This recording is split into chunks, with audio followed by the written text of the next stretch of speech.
And welcome back everybody to Judgment Day, to the final day of the WTL Winter 2022 qualifiers. I'm of course your host Light VIP, and with me is the one, the only, the no longer just casting cat, but maybe just for now. Welcome, AsherBro. Hello.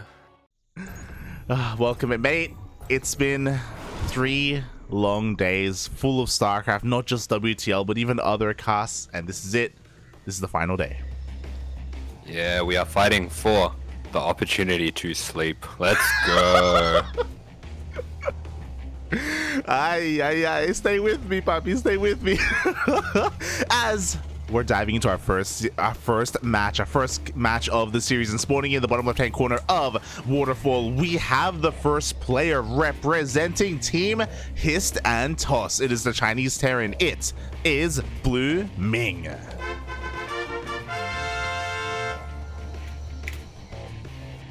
And spawning in the top right hand corner of the map, representing our very own CranKy Ducklings in the red, it is the Brazilian Zerg, Erik. Oh my god. And Erik, he's one of my favorite sons because he is wild, he's crazy, he is not afraid to ape things up, and he already has a proxy hatch in the main base. Yeah, this is extremely wild. This is a pretty crazy place to put your proxy hatch. I've got to say, the only times I've ever seen this spot is I know there's a classic boom build where she sneaks in 2 drones stacked on top of each other and then splits one off to make the hatch. That's the only time I've ever seen this, to be honest. But yeah, this is just a different way of going about it, and I don't think it's meant to be hidden. I think it's just meant to disrupt the Terran. Yes, exactly. It's only supposed to maybe force some SCVs, force some kind of reaction here. Erik isn't planning to really commit to this. I mean, he went hatch, then pool. Bear that in mind. Blueming is scouting this, by the way. He did go for an SCV scout across map, so he's fully aware of the uncommitted proxy hatch, but it is still forcing response, a bunker, a marine, no reapers, for example. Yeah, this is a good response from Blueming, just sending that extra scout just to make sure he knows exactly what's going on, but it does look like Erik is going to finish this hatchery off, so just going to be a little bit annoying with this one. Yeah, exactly. I wouldn't be surprised if he tries to pop out a queen as well, maybe just to spread some creep. But for the time being, everything is pretty normal back at home. We got our gases, we got our hatchery, we got our spawning pool as well. There is that queen, by the way, again, just to spread some creep. I doubt we're going to be seeing some lings made from these from this larva, but we'll see. Erik, no, never mind. Yeah, they're coming. Yeah, there you go. Some pretty wild play coming out here. It does look like these will be timed so that they'll be coming out roughly when these broodlings hatch as well. So if he can time all those things at the same time, he should actually be able to get quite a lot of damage on this bunker, maybe even take it down. Oh yeah, exactly. With those broodlings, with the lings, with the queen as well. We do see the queen does end up popping out. We should be seeing creep timber pretty soon. Blueming is on top of this, by the way. He wants to try and target it down as soon as he can, already just trying to dive on top of these lings, and it looks like he should be able to take that out. Meanwhile, Erik just buying his time, and he does get that creep timber down. Yeah, just being a nuisance over here, getting that creep tumor as well, just going to force out another scan from the Terran. But on the side of the Terran as well, this is some really nice play, just shaving off these lings before those broodlings can hatch. But Erik is making the most of the lava that he's getting in this base and making even more lings. Yeah, exactly. And here we go. He's going to dive on top of this bunker. He's going to be able to target down every single one of these SCVs. Oh my god, they actually dive into the bunker as well to keep them all alive, or as many of them as they can, and the queen goes down. Yeah, very sharp micro there from Blueming. He will lose quite a few SCVs and even a couple of these Marines for his troubles. That one Marine just managing to get behind the SCVs. A very nice micro coming out of the Terran. Oh yeah, exactly. Ends up keeping the majority of those Marines alive. Only loses 3 of those SCVs and does end up forcing 1 scan, and only 1 scan. That honestly could have been a lot worse, especially if the creep was spread a little bit further in that main base. And I'm pretty impressed that Blueming, he was able to keep his cool, and he handled that quite well.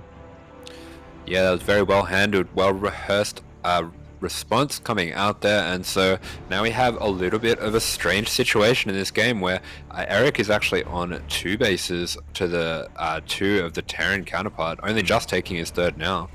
Yeah, exactly. The third is relatively late here for Erik. He's going to try and catch up when it comes to the drone count. His link speed is relatively late as well. I don't really know if that investment into the hatchery was really worth it. It did, in a way, slow things down for Blueming, but it's only kind of, as he's actually trying to get himself into a bit of a 2-on-1, but going for a fast drop. Yeah, that's right. He did make the game quite weird. This is one of the ways that you can play where you can just kind of shake up the opening and put the game into a weird state where you're a bit more familiar with what's happening than your opponent. But in this case, it does look like Blueming's quite comfortable with this game state so far.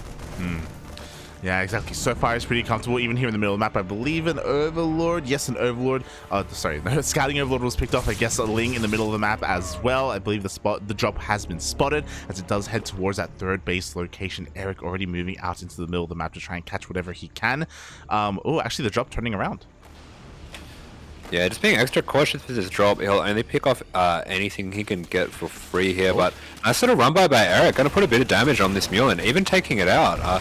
Unfortunately, the second mule that he's going for doesn't actually have enough life to return that mineral, so it wouldn't have made much difference in the end, but gets a little bit of scouting while he's at it. Oh my god, and more Lings get in as well. So one mule went down, a little bit more lost mine time. No kills in the end with the follow-up Lings, but it does force everything back, including the Cyclone that was out on the map earlier to try and deny that creep.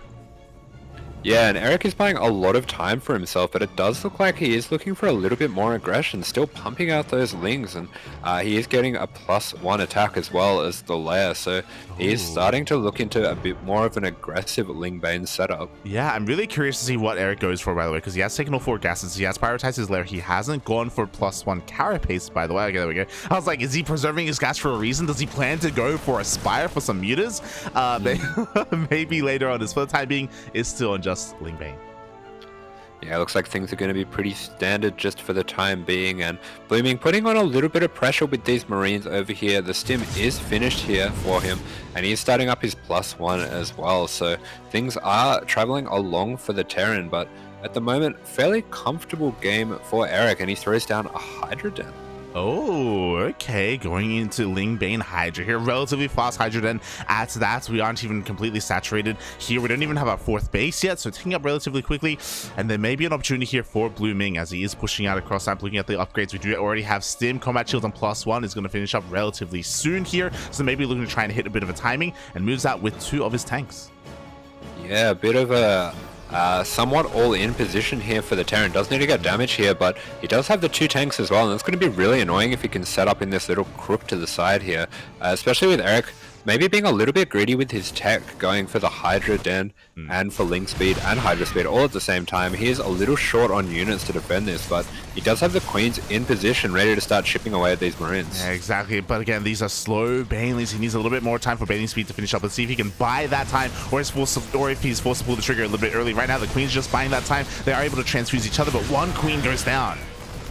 Yeah, one Queen going down right away, just using those Banelings a little bit to try to knock back these Marines, but the Marines are starting to get some damage onto this hatchery, even taking out a few of these Banelings, so Erik just buying as much time as he can for the moment, and Bane speed has finished up, but he really doesn't have much here in the way of Ling Bane. Exactly, he's forced to pull the trigger a little bit. This hatchery is getting disturbingly close to going down, actually forced to transfuse the hatchery and then in the end to keep it alive. We do have a couple more Banelings on the way. Hydras are coming out as well. I don't know how much they're really going to help, as this hatchery is incredibly low, but now Erik may have enough to push this back. Oh god, oh god. Yeah, Erik in a very awkward situation here. He's going to have to pull the trigger here on this, but these 3 tanks are absolutely mincing his army, and he's going to have to give up this base. Yeah, the base should go down. There we go. It does get targeted down in the end. Thankfully, Erik does have a 4th base that he can rotate all of his drones to. He is pumping out more of these Lings. Hydras are now out as a more supportive unit, but Blueming is not stopping. 2 more tanks are coming out. Yeah, and tanks are really good against these Hydras, but really nice move here by Erik. Just going to force up the siege a little bit further out, and he's going to see if he can get some damage on all these Marines and tanks. Try to save these Banelings, but so many Hydras going down right away. Oh my god! But the Banelings pop out just in time to connect with the majority of that bio army, but there's still more where that came from. There are still more tanks. I don't know if there's enough bio to really buffer for them, so I don't know if Blueming should stick around. He may overstay his welcome. Oh, as Erik is backing off, looking to maybe even set up a surround. Yeah, Erik is going to need to be able to set up a surround or catch these tanks unsieged, and this is exactly what he's going for. He's going to jump on them right away, and that's 3 tanks going down straight away.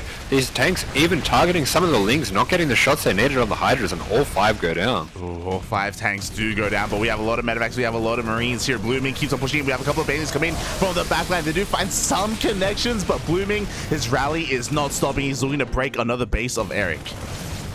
Yeah, this is so close, this battle here. We are having some Queens come in here just to try to get rid of this tank to make sure Blueming can't solidify the position here, but Erik has barely any army supply to deal with this. 12 Hydras on the way, but with all these medevacs, it might be a little bit difficult to gather his forces. Yeah, it looks like Blueming has been able to pull it off. He sims on forward. The 3rd base is going to be going down, as well as 5 of these drones. We do have a little bit of an army here for Erik, but again, rushing into Hydras may not have been the wisest choice. He's going to try and dive on into this, and with the reinforcements, he may barely clean this up. Yeah, Erik's going to have to pull the trigger on this one. A little bit hard here to decide whether to focus the Marines or the medevacs. Does look like he's going to be cleaning up a lot of those Marines, and he will just save this hatchery for the meantime. Oh yeah, barely holds it on in the end. He does pull all those workers back to mining, but at the same time behind this, Blueming has now landed his 3rd CC. His economy is looking quite good. He's not looking to slow down anytime soon. More rallying tanks across the map. Erik has a little bit of time to breathe here as he tries to take another base. It looks like he's going to try and go for a backstab, try and pull Blueming back. Yeah, he does desperately need to get a little bit of economic damage going at that 3rd, but Blueming jumping straight on top of these Banelings, it's going to be really hard for Erik to establish a foothold here, and he's going to have to pull the trigger right away with these Liberators here. Yeah, the Liberators do end up sieging up here. It may just be a little bit too much. Lings do hit that 3rd base, and they are going to force no mining to be happening there, but the main push is breaking through once again within range of that 3rd base. The hatchery close once again will go down. Yeah, and this hatchery going down, it's going to be a very difficult situation for Erik. His hatchery on the other side is almost halfway done, so still quite a way off before he's going to be able to get that mining, and he really needs that money right now, and he needs the lava as well. Oh, he really does need that lava. He's making more Lings, as many as he can. A couple more Banelings are on the way as well, but Blueming is not stopping again. He's still got so many medevacs surviving from the early game. He's now got 3 tanks here on the front line. Erik, I'm impressed how long he's been able to hold on, but I think that may just be it here as more drones are falling. The last wave of Banelings do pop out. Yeah, getting between the bases here could spell the end. The tank focus fire on the Banelings is good, and this looks like the last of Erik's defenses will be falling here, and we should be seeing GG at any moment. Yeah, exactly. We do have a Baneling run by, and 17 SCVs go down. I mean, the economic damage is good. Both players are around equal when it comes to those worker counts, but it's not going to be enough. GG gets called, and Blueming will take the 1st game.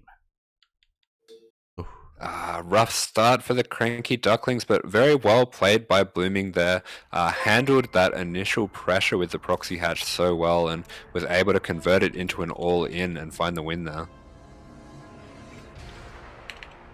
Oh, yeah, he was. I mean, I'll be honest, we gambled a little bit. Hold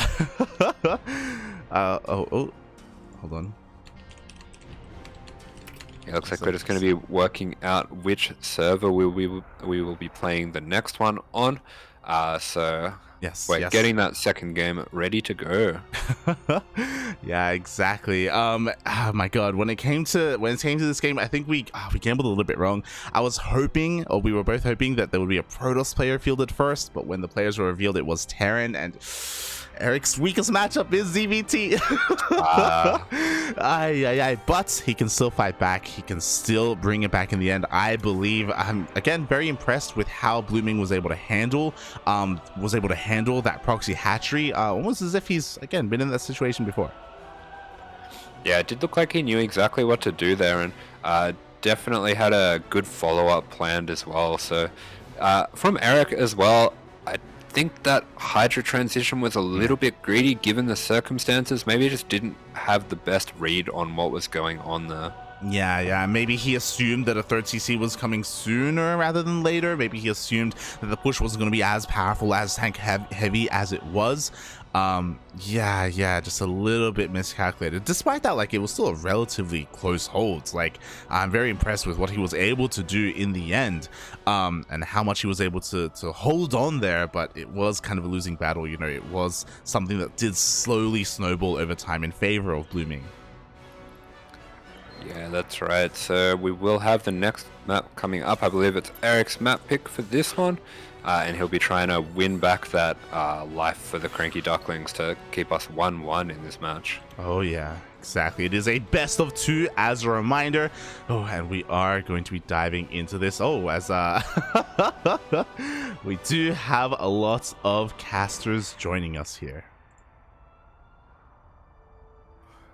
Yeah, we've got the full house here, so it is going to be the second match between Erik and Blueming, and it's going to be on inside and out. So I do find that this map is one that can be a little bit better for aggressive Zergs, so I think this is going to be a little bit nicer for Erik.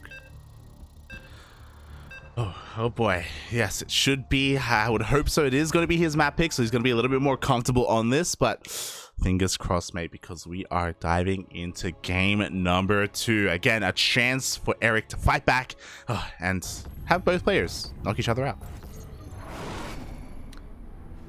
Yeah, that's right. And with the chance to knock the opponent out and get the CranKy Ducklings back into the series 1-1, it is the Duckling himself, the Zerg in the blue, the Brazilian player. It is Erik.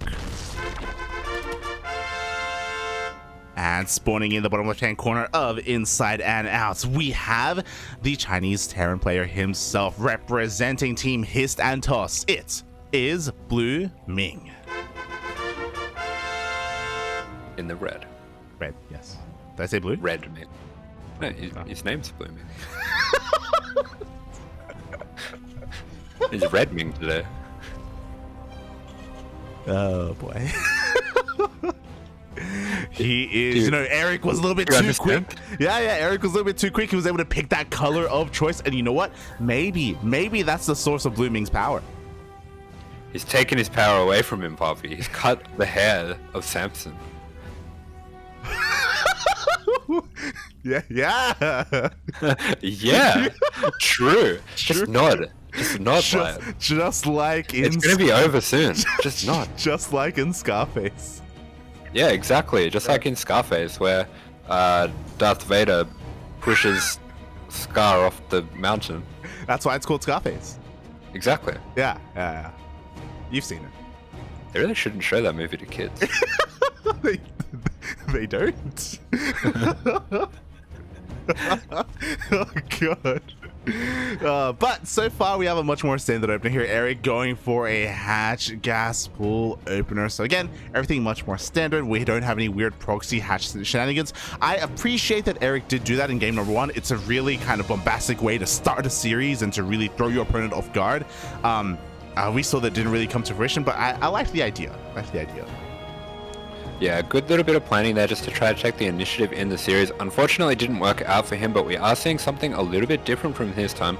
We are seeing a very early Roach Warren, and this is something that I suspected when we started in on this map, because it is a map that Roaches have been very popular on. And it does look like this Reaper, unfortunately, is going to run straight up into the main, but... Oh. He is does look like it's going to be a little distracted. Yeah, he's into the main, you know, a little bit greedy here, going for the drone, not going for the scout. Just quickly checking to see if there's a third base being taken. Soon he will find out there isn't, and now alarm bells are going to be ringing. He wants to get in there. He wants to figure out what the hell is going on. Yeah, going to be very suspicious with those missing. Also going to be suspicious about the missing, Links. The Lings that are missing, the missing tumor as well at the main. So both of these injects were put down, so definitely you have to be a little bit suspicious here why there's not a tumor. And seeing that second lot of injects as well, you're going to know that this is a very aggressive 2-base build that's coming your way. Yeah, exactly. Blueming, he hasn't quite seen the roaches yet, but as he does rotate over towards the natural, there we go. He has confirmed that roaches are rushing across some. He can now respond. I do appreciate that. Oh, he's already got a tank on the way. Yeah, got that tank on the way, building the bunker on the high ground as well, so being very safe with this one. But this is a very deceptive build that Erik's gone for here, only making 3 roaches despite the double inject. So he's just pumping out those drones, and he has his 2 bases fully saturated. This is a very tricky opener. I love it. Again, just playing with his reputation a little bit, right? Game 1, he's crazy. You know, he went for a proxy hatchery in the main base. Game 2, obviously he's going to roach rush you, but it's only 3 roaches. They pick off a couple of drones, a couple of SCVs, and he macros, he drones up behind it.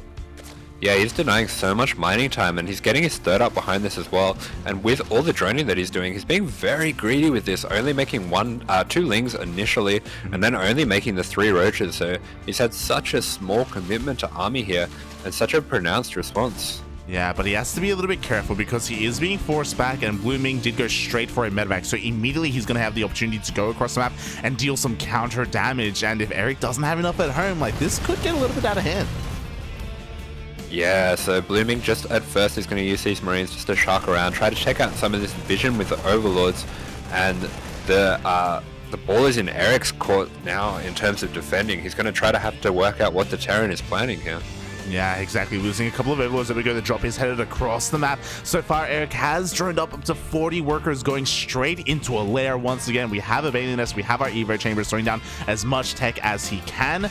Oh, and I believe he did make a couple of additional roaches. He does have 4 roaches in total, so this should be enough to really deter this drop, especially because, again, he doesn't have any stim, and thankfully the drop does head towards the 3rd base right near where the roaches... Oh, actually, they rotated up into the main. Yeah, the drop is sneaking over to the side here. It does look like it is going to be able to put some damage on the Overlord, but Erik doing a really good job knocking this back. But there is a Liberator inbound as well, so he'll have to be really on top of his anti-air. Oh, exactly. The Liberator is headed towards the natural location. Back at home, Blueming is taking his 3rd CC much faster compared to the previous game, so not going to be anywhere near as aggressive. I mean, Waterfall does kind of lend towards that style, so going to be approaching things a little bit differently. Here he is. Yeah, taking out a few of the tumors at the front here, but a little bit sloppy there, almost losing the medevac. This is a nice defense by Erik so far, and he's getting himself into a fairly comfortable position with a nice little lead in the supplier, but this Liberator coming in at the same time, a little bit slow reactions from Erik here, losing 4 drones. Yeah, 4 drones will go down. Unfortunately, the Queens are stuck here on the front lines to deter this medevac. It looks like, oh, they will be able to force it back at least. Looks like just a Soul Queen, a 2nd Queen, gonna try and force the Unsiege, force this Liberator back, but it's not done. Goes into the main. It goes into the main while this spore is still a little ways off, so Erik is going to have to pull away from those mineral patches there. Does unfortunately send back a little bit too early before the spore can take that out, losing an extra 2 drones for his trouble, and this does give Blueming a bit more momentum. Yeah, exactly. 6 drones in the end for 1 Liberator is well worth it for our Chinese Terran player. He's honestly looking in a pretty good position after that, and from here he's going to be working on his follow-up push. We do already have our stim combat shields, this time 1-1 on the way with double engineering bays.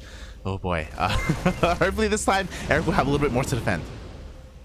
Yeah, just going to send out a single drop for the moment, just to be a little bit annoying with that, cause a bit of multi-prong, drag some of the army out of the way. So Erik is going to have to be on top of that, but meanwhile he is sending a little Ling run by to the 3rd, just to do a little bit of extra scouting, a little bit of a distraction as well. He will be able to take out some of these SCVs. Oh yeah, exactly. Lings do rock up. They're going to be able to focus on a couple of these workers, go force them all off the mineral line as Blueming wants to focus on his attack.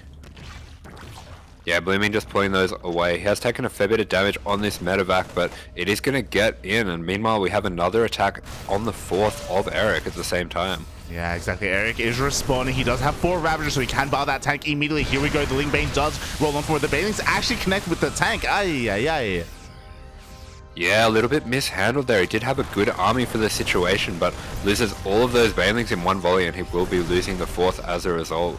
Yeah, exactly. He's got a couple more Banelings on the way, but again, he needs Banelings desperately if he wants to hold on. He does have Baneling speed, but again, no Banelings available yet. Another tank will siege up, but again, with these Ravagers, the tank should go down. Yeah, nice bios there, taking out the tank, trapping all the bio in as well with those Lings, but these Banelings getting a little bit stuck behind the Ravagers, and they will be stuck off creep as well, so Blueming is going to be able to take out quite a lot of these as he kites back. Oh yeah, exactly. He is going to be able to focus a couple of them down. In the end, Blueming is forced to pick up. Oh, and Erik forced to expand on the right-hand side instead. Bit of a shame because that 4th was almost up and running already, so it is going to slow him down. Yeah, meanwhile we do have the 2-2 starting up for both players. We've got the Overlord speed coming in as well, just so Erik can get a little bit of extra scouting, but Blueming is looking to keep the pressure on. God, he is. There we go. The tanks are sieging up, hitting this 4th base already. At the same time, another drop on the left-hand 4th as well. We're going to see a cancel in time. It looks like we will not. That is a kill on one of those bases. Yeah, some nice multi-prong coming in there. Meanwhile, Erik has an attack of his own coming in on the third, and he is going to deny this building factory, sorry, that's on the way, and cause an evacuation of the third. Yeah, exactly. So he is able to deal some of his own counter damage, but again, Erik desperately needs a fourth base soon. He's going to try and take another one here on the left-hand side, but there is a drop ready and waiting for that to happen. I wouldn't be surprised if he does end up trying to double expand from here once again. If he does get a fourth up, then I do believe that he will have the production to sustain himself, but for the time being, again, I am a little bit concerned. Thankfully, Blueming has backed off. Yeah, very important here for Erik to get that fourth up. This is a bit more of a high drone style, the Bane Ravager style, not exactly the same as a 1-1 Roach style, and Erik will need to have quick reactions here to save that hatchery. Yeah, this time he will hold on to his fourth base. This time there's no pressure coming in on the right-hand side either, so Erik should be able to get at least one of these hatcheries up and running, going straight into that infestation pit, going straight, I imagine, into a hive. I'm curious, he may even try and dabble in something like infestors. Yeah, so he's got a few options there. He does start up the burrow as well, so it's going to give him a lot of options. Can even be really annoying with burrowed Banes. A few different things like that you can do if you're a creative player like Erik. But meanwhile, Blueming looking to put on a little bit more pressure, readying a drop here, but Erik sees it. Oh, yeah, the drop has been spotted here, but it looks like the target fire is going to be a little bit too great. We do have a cancel in the end, so once again, Erik forced to stay on his 3 bases, but thankfully, the fourth has finished up, so it's not as dire as it once was. Yeah, that fourth is now fully saturated as the 2-2 upgrades are finishing up, and on the side of Blueming, his fourth just starting up on location now, so he himself a little bit behind in his progression. It does look like Erik is going to start to put some aggression on. Oh yeah, exactly. He's moving out across map with his Ravagers, is running into the main brunt of this bio army, so he has to be very careful with how he engages here. He may even lose a couple of his Ravagers in the retreat. He will lose 2 of them. Yeah, the army chasing here, but Blueming has to be worried. Where is the rest of the army? This mind drag could be brutal on these SFVs as well, but does manage to take out a lot of the Lings, and this wasn't the best attack for Erik. Does lose a lot and doesn't gain too much for his trouble. The Banelings, they come back in as well. They burrow in the middle line. I have to wonder if Blueming actually saw that as the SFVs are coming back. They're going, oh god! Yeah, didn't quite see exactly where it was. I think he misplaced where he thought that was, but the fourth going down here, this is a really nice pick-off for Erik, and finally a little bit of momentum heading his way. Yeah, and the momentum isn't stopping, mate, because he's got 4 Dropper Lords on the left-hand side of the map, going for a massive Ling drop into the main base. Blueming knocked down to his 4 bases, and he wants to be aggressive. He wants to push out. I'm sure he's I'm confident in his main army, and I am as well, but he's not expecting this. Yeah, and look, this is perfect timing because Blueming is pushing out here. He's realizing that without his fourth, he is in a fairly all-in position, and these Lings are not going to help with that. He has nothing at home to defend, even supply blocked a little bit, so it's going to be very hard for any units to come out and save this, and he has to be so committed on the front now. Yeah, exactly. Lings do get into the main base, forcing all the lost mine time here in said main. The production is going to be under threat as well, but you know what? He doesn't turn around. He's going to force himself forward. He does have 3 tanks here on the right-hand side, but the Ling Bane is ready, waiting. Yeah, I mean, I don't blame him for being so aggressive. He's in such a rough spot where he really does have to get some damage, but this is exactly what Erik wanted, and look at all these Bane hits. Erik is just destroying this push. Oh my god, exactly. A couple of Widowmine shots are going to go up, but the friendly fire actually takes out one of the Medivacs in the end, and at the same time, another Ling run by towards the 3rd base. The Lings in the main still have not been cleaned up. The main army on the right-hand side for Blueming is going to find a little bit of damage. He may even get the hatchery, but is that really worth it? Brutal plays coming out from Erik, absolutely decimating these pushes, forcing Blueming into an all-in position, and then jumping on this army. He was so well prepared for the 2-prong attack. Yeah, exactly. Even sending his army into the main base, anticipating a massive Dune drop. The 3rd base is looking a little bit more vulnerable here, as Blueming still has a decent amount of fire ready and waiting, but the Biles are going to force this all the way back. Reinforcements are being sent towards the top left-hand side of the map. Erik doesn't have an army here, by the way, so Blueming, he's still not out of this. Yeah, Blueming doing a really good job going this way and that way, hiding the army all over the place, taking advantage of the lack of anti-air of Erik, but with those ultras coming out, the army of Erik just became a whole lot stronger, and GG is called. CranKy is back in the game. GG, well played. Give Erik some breathing room. Give him a 4th base, and he can make some magic happen, mate. He can have Lings and Banelings and Ravagers in every single one of your bases. How? Who knows? he just does it, mate. He just somehow does it. Yeah, a little bit of a magic trick with those lings getting into the base there and that perfect timing. And that was a beautifully executed game by Erik. Did a lot with his army all over the map and just caused all sorts of craziness and chaos. Oh yeah, oh yeah. GG, well played. Congratulations to both of the players. I mean, again, Erik, he did gamble in game one. he did gamble pretty hard, going for the proxy hatchery that honestly didn't really pay for itself. So it was a bit of a shame that he was playing a little bit of catch up after that and maybe a little bit too greedy. But regardless, he was able to bring it back there and redeem himself in the next game. Yeah, that's right. So we are neck and neck once again. This is something we were seeing yesterday, but it feels even more stressful today. This is such a high stakes game that we have to try to get into the code A. So everything is tied up for the moment. Oh boy, it's all tied up. We do have the map choice. It is going to be Stargazers once again. Oh boy. And I think we know what this matchup is going to be. Oh no. Ay, oh boy. Just quickly checking how this is going to be played out, and yes, it is going to be Stargazers. It's going to be a PvP. Oh, we have the PvP, and in the chat we see Haas saying go. This is probably the ace for this team. This is one of the most scary players that you can come across for anyone. Haas can take games off anyone. He has a crazy, unpredictable style, and it's going to be a very tough matchup here, but we do have all sorts of players that are up to the task, and today it's going to be PattyMac. Yes, exactly. The PvP is upon us. I just realized that when I said that, like, did people think it was going to be Starduck? Maybe. But no, PattyMac is going to be coming out here for the CranKy Ducklings. It is going to be that PvP as I set things up here. Oh, and it's Stargazers once again. He's had such bad luck with this. I know. For anyone who missed it yesterday, PattyMac had to play on Stargazers.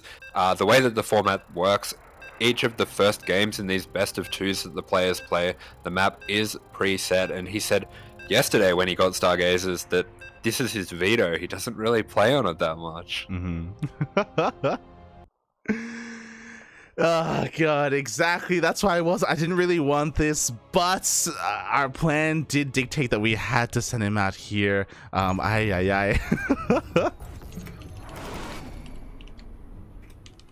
now yes, here we are.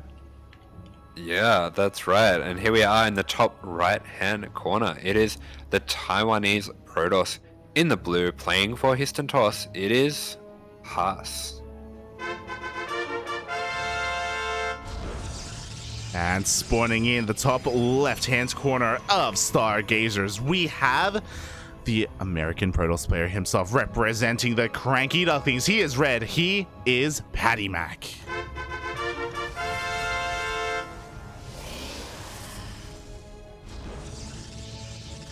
Yeah, so last time on this map we saw PattyMac going for a very aggressive proxy robo, but I do think against Haas things might be a little bit different. It is hard not to think of yourself as the defender against Haas, and already we are seeing something a little bit weird. Haas has not taken a gas yet. Yeah, Haas is not taking a single gas. He's mining actually from his pocket base. He throws down some pylons here. It looks like he almost wants to fake out a cannon rush. Yeah, he's faking a cannon rush and he's gotten a big reaction. PattyMac has cancelled his blocking gateway, and oh, this is really rough. That gateway was more than halfway along, and this was a huge reaction out of PattyMac. Quite unfortunate. Yeah, a lot of probes are being sent out right now. Again, Haas working with his reputation, threatening a kind of a cannon rush, and there's just nothing here. And it's already a very nice lead here for Haas as he plans to take an expansion. Yeah, and Haas behind this going for a single gate into the expand as well, and what would have been an advantage for PattyMac with maybe 2 gates against a single gate is now out the window with that huge delay on his gate and now the huge delay on his core. Yeah, exactly. Now PattyMac, he goes across the map. He has now recognized what has happened. He has been bamboozled. There is only a gateway and a cyber core back at home. There is no forge. Oh, so he's gonna have to be playing a little bit from behind. Yeah, that's right, and he does have a bit of the extra money, but it does look like Haas even going to pylon block this base from him, so he's not going to be able to get ahead in that way. Haas is being so annoying with this. Yeah, exactly. I mean, thankfully, Haas is also a little bit supply blocked here, so, you know, thankfully, PattyMac kind of has that going for him in this situation, but he has to try and approach this in a different way. And he's going for the gold! Let's go. PattyMac looking to out Haas, but unfortunately, the mind of Haas is all over anything like this, and he finds it immediately. This is so unlucky for PattyMac. Everything has gone wrong at the start of this game. Yeah, exactly. Haas has read PattyMac like a book. He's like, hey, if you're stuck on one base, what is your reaction going to be? It's going to be to take the gold. Of course it is. I'm already going to be ready and waiting for that. I also don't believe that PattyMac has been able to spot this. Ooh, as a proxy pylon is set up right next to said gold. Yeah, Haas more than happy to play this kind of scrappy down and dirty game, and meanwhile we see on the side of Haas as well, he is throwing down a Stargate, so very differing tech between the two players, with PattyMac as well going for a Twilight Council. Yeah, Twilight Council versus a Stargate here for our PvP. I mean, PattyMac is finally going to be able to clean up that pylon, is finally going to be able to take this expansion if he so wishes. But again, he's unaware that a proxy gateway is being set up here towards the southern side of the map. I don't know if PattyMac can ever really make use of this gold. There's already so much here to deny him from that happening. We already have 2 adepts rocking up here to deny any mining. Yeah, these adepts going to be able to take out this pylon, but we are getting a recall from PattyMac. He is going to bring over a little bit of his army as well as some of the probes, and really nice force field here to trap the adepts. Yeah, exactly. It is going to cost him some workers, though, as 4, potentially 5 probes are going to go down in the end. And the scary thing is that PattyMac hasn't seen the proxy, so he doesn't know that another couple of adepts are going to rock up momentarily. Yeah, this is the 3rd gate here that is finishing up for Haas, and these adepts are going to be able to shred through almost all of these probes before PattyMac is able to defeat them. Yeah, exactly. He even loses that sentry. Yeah, the sentry going down is really annoying for him as well. That represents a lot of value as it builds up energy, and 8 probes already going down. I think we might have had an Oracle dipping in at the same time now. Yeah, we do have that Oracle here. Still 0 kills, still hasn't gone in yet. That was all adepts, mate. That was... Sheesh. As now double Oracles are going to be going in here into said main base, finally revealing themselves, and there is nothing here to stop them. Yeah, these Oracles are going to have a field day. We do see the overcharge coming out from PattyMac just to try to slow down the damage, and he does have a lot of Stalkers over on the side of Haas while simultaneously defending his gold base, but he has so much pressure on him now to get damage done. Yeah, exactly. I mean, he's trying to force his way in, and he's going to be able to take down some of these Stalkers. The Stalker for Haas actually out of range of the shield battery of the overcharge, barely gets in range, but will lose every single one of his Stalkers. Yeah, he's going to be able to get some damage on these Stalkers as well before the shield battery can start healing them, but he's going to have to back off now for the moment and just take whatever damage he can, and G is called. Oof. GG does get called. And Haas will take the first game in this best of 2. PattyMac can fight back. It is going to be his map choice. Yeah, that's right. He does have the map choice here, but we knew Haas was going to be a challenge when it came to this team clan war, and he is definitely a very formidable player, and he showed why in that game. He's so adaptable and so aggressive, and had some crazy strategies coming out there. Oh, yeah, exactly. Again, PattyMac just telling me, mate, I can't play on Stargaze. I'm like, I know, Puffy, I know. Yeah. Oh, God. And we are going to end up on our next map here. Ooh, and it is going to be Moondance.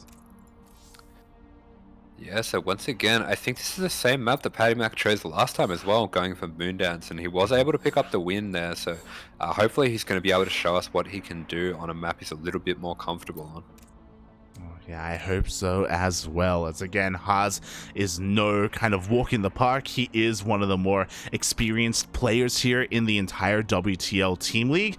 Yeah, these are some scary times for the CranKy Ducklings. Can we stop Team Hist&Toss from getting too much or any momentum? Yeah, it's going to be tough if we go down 2-0 in this, drop the double best of 2 in this one, because we will have to still take out Haas the way that this format works, a bit more like an all-kill format with the best of 2s. So this is PattyMac's chance to take out Haas. Oh, yes, here we go. It is his chance. Ay. And yeah, here we go. We're going to be loading on into our second game here. It is going to be Moondance. It is going to be another PvP.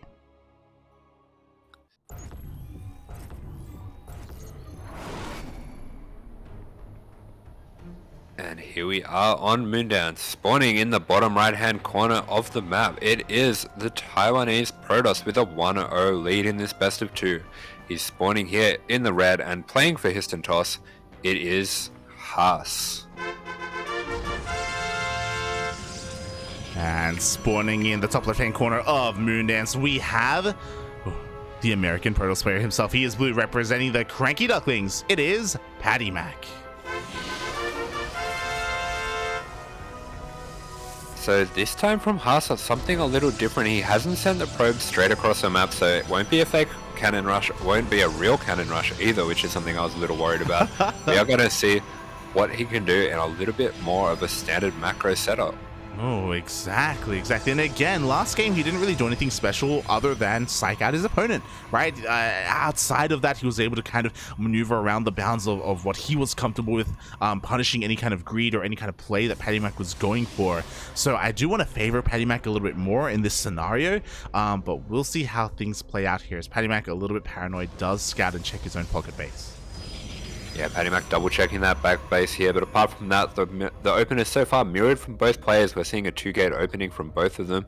A bit more standard for this map, considering that there's no no ramp that you need to be double checking here, but Haas is going to hide a pylon here, and a bit of a weird spot to hide this pylon. I do think that this might just be for the sake of hiding the pylon, so when PattyMac goes in and scouts, he will notice that a pylon's missing and maybe play a little bit paranoid. Yeah, exactly. You know, quite common in the PvP. You throw down your second pylon in the middle of the map, not for any kind of proxy, but again, just to show your opponent, hey, my second pylon isn't here. Now, where is it? You know, it's kind of like in TvP when the Terran doesn't make their bunker in the main base and makes it at the natural or at the third, say, just to psych out their opponents even more. Hopefully, PattyMac doesn't fall for it, but for the time being, he is going to be scouting around, trying to figure out what's going on, trying to see and at least spot what initial units are going to be coming out. Yeah, so he's just going to hang around. He's going to wait to see this double stalker. Haas is actually going to trap this probe in, so some sneaky moves coming out here. Looks like Haas is just full of tricks today, and he is actually going to use that proxy pylon. Oh, yeah, a Twilight Council, proxy Twilight Council thrown down actually for Haas. That's a terrifying prospect, because we've seen time and time again, we could even end up with a proxy Dark Shrine here for Haas. Thankfully for PattyMac, he's going for a Robo Opener, so he will have access to detection if he needs it. Yeah, there are a lot of options here from Haas.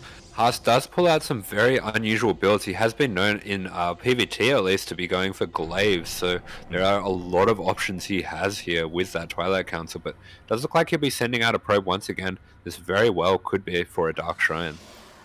God, yeah, we will see. I mean, so far it is going to be for Blink. There we go. Blink has now started for Haas. Meanwhile, back at home, PattyMac, it looks like he did end up canceling one of his pylons, and he's going for a Prism first. Yeah, so this isn't a bad setup at all for PattyMac. If he can start to work out exactly what's going on here, which it does look like it might be a 4-gate Blink or 3-gate Blink all in, he is going to be able to start making some Immortals, and Immortals are going to be very key in this situation, so it is really nice for him that he got a Robo. Oh yeah, definitely. So we'll see when that Robo production does commence. Meanwhile, Haas is setting up a bit of a proxy gateway across the map, so 4 gates in total here for Haas. 4-gate Blink Stalker off of 1 base. How more classic can you get? PattyMac is going to be behind when it comes to the production, but he'll be ahead when it comes to that tech. Yeah, very aggressive opening coming out, but PattyMac is on top of this. He's throwing down a shield battery, beginning to make Immortal, so definitely has some idea of what's coming his way, being extra safe, even throwing down an extra pylon here just to make sure that these 2 gates are going to continue to be powered. So he has all the tools that he needs. He just has to be very careful that this War Prism doesn't get caught out on the map. Yeah, exactly. For the time being, he is pretty secure here on his 1 base. The Prism is slipping on in. Oh, the army of Stalkers moves out just at the wrong time. This is ideal here for PattyMac as Haas is pushing out across the map. Yeah, very fortunate timing here, and Haas is going to have to pull back. He is definitely going to want to use this blink to try to snipe the Warp Prism, because he does have, of course, the surprise value of this blink that he hasn't shown yet, but for the cost of being so sneaky with it, he is going to show... he's going to lose a lot of probes, actually. He's losing 6 probes. Yeah, 6 probes go down. He revealed his blink, by the way, so PattyMac is fully aware of the 4-gate blink stalkers if there is a proxy 4th gate out there and that there's a Twilight Council somewhere outside of that main base. There we go. He's going for a bit of a hallucinated scout. I'm a little bit worried here that maybe PattyMac is misreading the situation. He's going for an expansion. Yeah, PattyMac is going for an expansion, but the timing will work out quite nicely for him. He is going to be able to see what is happening before he throws down that expansion and cancels everything that he has building on the low ground. Yeah, exactly. That hallucinated Phoenix actually did spot the proxy gateway, so now he's fully aware of the 4 gates. He knows how committed Haas is going to be. Oh, PattyMac does get a little bit supply blocked there, but again, Haas, he can't really push up this ramp. He cannot break the defensive position of PattyMac, so Haas expands. Yeah, Haas is going to expand behind this, and that does mean that his Nexus is going to be a little bit ahead, but PattyMac has already secured his low ground, and realizing that Haas has backed away for the moment, he is going to be able to start taking his Nexus if he wants to, even sending in some Adepts to get a bit of counter pressure. Oh yeah, a couple of Adepts ahead towards the national base of Haas. At the same time, Haas, he does have high ground vision once he gets a hallucination from this sentry, so PattyMac quite out of position here as he's a little bit too preoccupied dealing with the gateway. Yeah, that's right. He is taking out this gateway, but if Haas can get a little bit of high ground vision here, he's going to be able to jump those Stalkers up into the main. Well, and that's exactly what he's going to do. He does wing into the main base. Do we have a recall available? We do not. PattyMac has to warp in. He has to turn around with his army if he wants to deal with this. Yeah, and that's a big pylon going down. It's going to be delaying that robo, and Haas is starting to focus down the blink of PattyMac. He's going to have to use his overcharge to try to heal that one, and Haas is going to be able to jump on that, but PattyMac is finally here to defend his base. Oh, yeah, exactly. PattyMac is here, but that blink is so late. It is going to be so delayed as a result. He's actually still ahead in workers, and I guess that is mainly because of the harassment damage that he was able to deal earlier. Not so much from the Adepts, but mainly from the Stalker, so he's still ahead in that respect, and he still can get back into this as soon as he gets that blink. Yeah, so it does have that blink back on the way. It has the Nexus on the way as well. Even sending a probe into the back, starting to look towards taking that back base. And he is slightly behind in supply at this point, but all in all, things are looking relatively equal. Yeah, exactly. Even though he's quote-unquote behind in the Stalker count, like, he makes up for that in Immortals, you know, so he's still able to be quite competitive if the armies do end up clashing. Meanwhile, we do have a hallucinated scout just checking the main base, confirming the gateways, confirming no forge, no additional gases, no 3rd base. Honestly, a really good scout here for PattyMac. Yeah, good job there with the sentry, just scouting everything here, and he's even gonna, if he is a little bit lucky here, come across his Twilight Council and the extra pylon. Oh, and it looks like he will come across the pylon. It is going to be found out. It is going to go down. Likewise, Haas also went for a hallucinated scout. He did spot the 3rd base there for PattyMac. Blinks on forward. Will get 1 probe. Yeah, just takes out one of those probes and gets out of there, saving a lot of those Stalkers. Haas has done a really good job just preserving his supply throughout this game so far, and it does look like PattyMac might not have a recall to save these 4 Stalkers. Oh, and Haas has found him out in the end. We do have Blink available for PattyMac, so he's going to try and escape, but he gets fully surrounded. We have a recall, but it's too late. Every single Stalker goes down. Yeah, a little bit of a wasted recall there with all of those Stalkers going down, so a bit of an unfortunate turn of events for PattyMac, but he does still find himself in this game, but Haas is just going to go and repower that Twilight Council. I appreciate he wants to go into charge, you know. I appreciate that he's still making use of this proxy. He still wants to be as efficient as possible, not rebuild a building if he doesn't need to. But what's interesting is that he's still kind of behind in bases. It looks like he doesn't want to take the pocket. He wants to take a more standard linear 3rd. Yeah, so he will have that slight lead. PattyMac as well, just scouting that right away with that observer. We'll see the edge of this stalker move out as well, so he's going to be aware roughly of what Huss is up to, and he's going to go out to meet that stalker move out as well. Yeah, exactly. PattyMac does have the high ground here, so Haas can't really find a way through. Not yet. Again, when it comes to the armies, Haas does have the stalker lead, but not when it comes to the immortals. PattyMac looking to try and take a 4th base, but Haas is here ready and waiting to deny it. Yeah, Huss is privy to that, but he's been so good with this stalker movement, just hiding so well from PattyMac, but this observer finally does get eyes on the stalkers.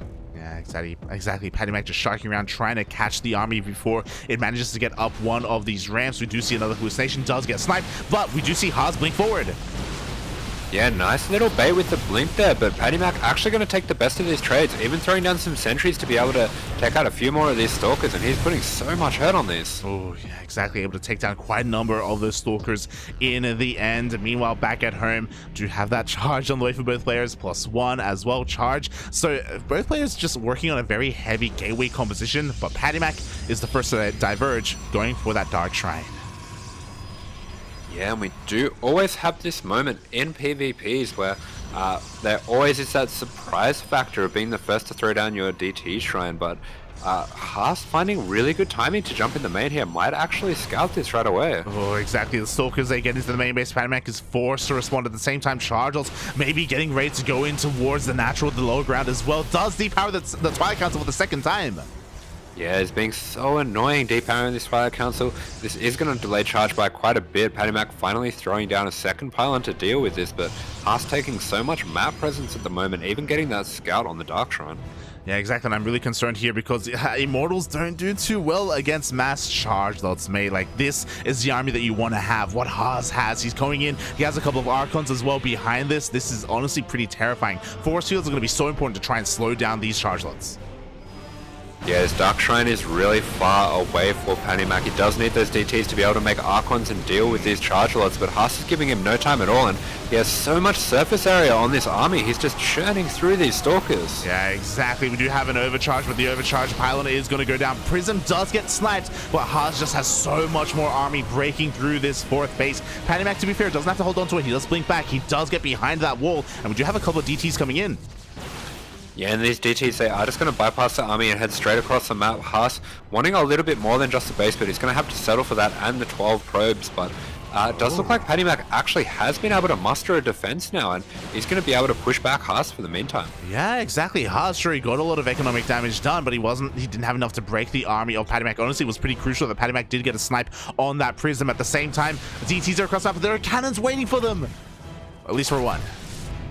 Yeah, one cannon waiting at that 3rd base of Haas, but I do want to point out Haas only been on 3 bases for quite a while now, so the development has been a little bit better for PattyMac, and he is completely denying the mining on one of those bases now, but this is a very threatening attack that's coming in on his natural. Yeah, it's a terrifying army, mate. The War Prism has been remade. We even have an Archon to help buffer for this army as well. PattyMac just working with pure Blink Stalkers, +2 is still on the horizon, but for both players, we have a 2nd overcharge, but the shield battery goes down immediately. Yeah, great blink jumping straight on that overcharge, but PattyMac has been able to take out a lot of these stalkers. He will need to take out the Archon now as well if he can, and he's warping in defensive DTs as well.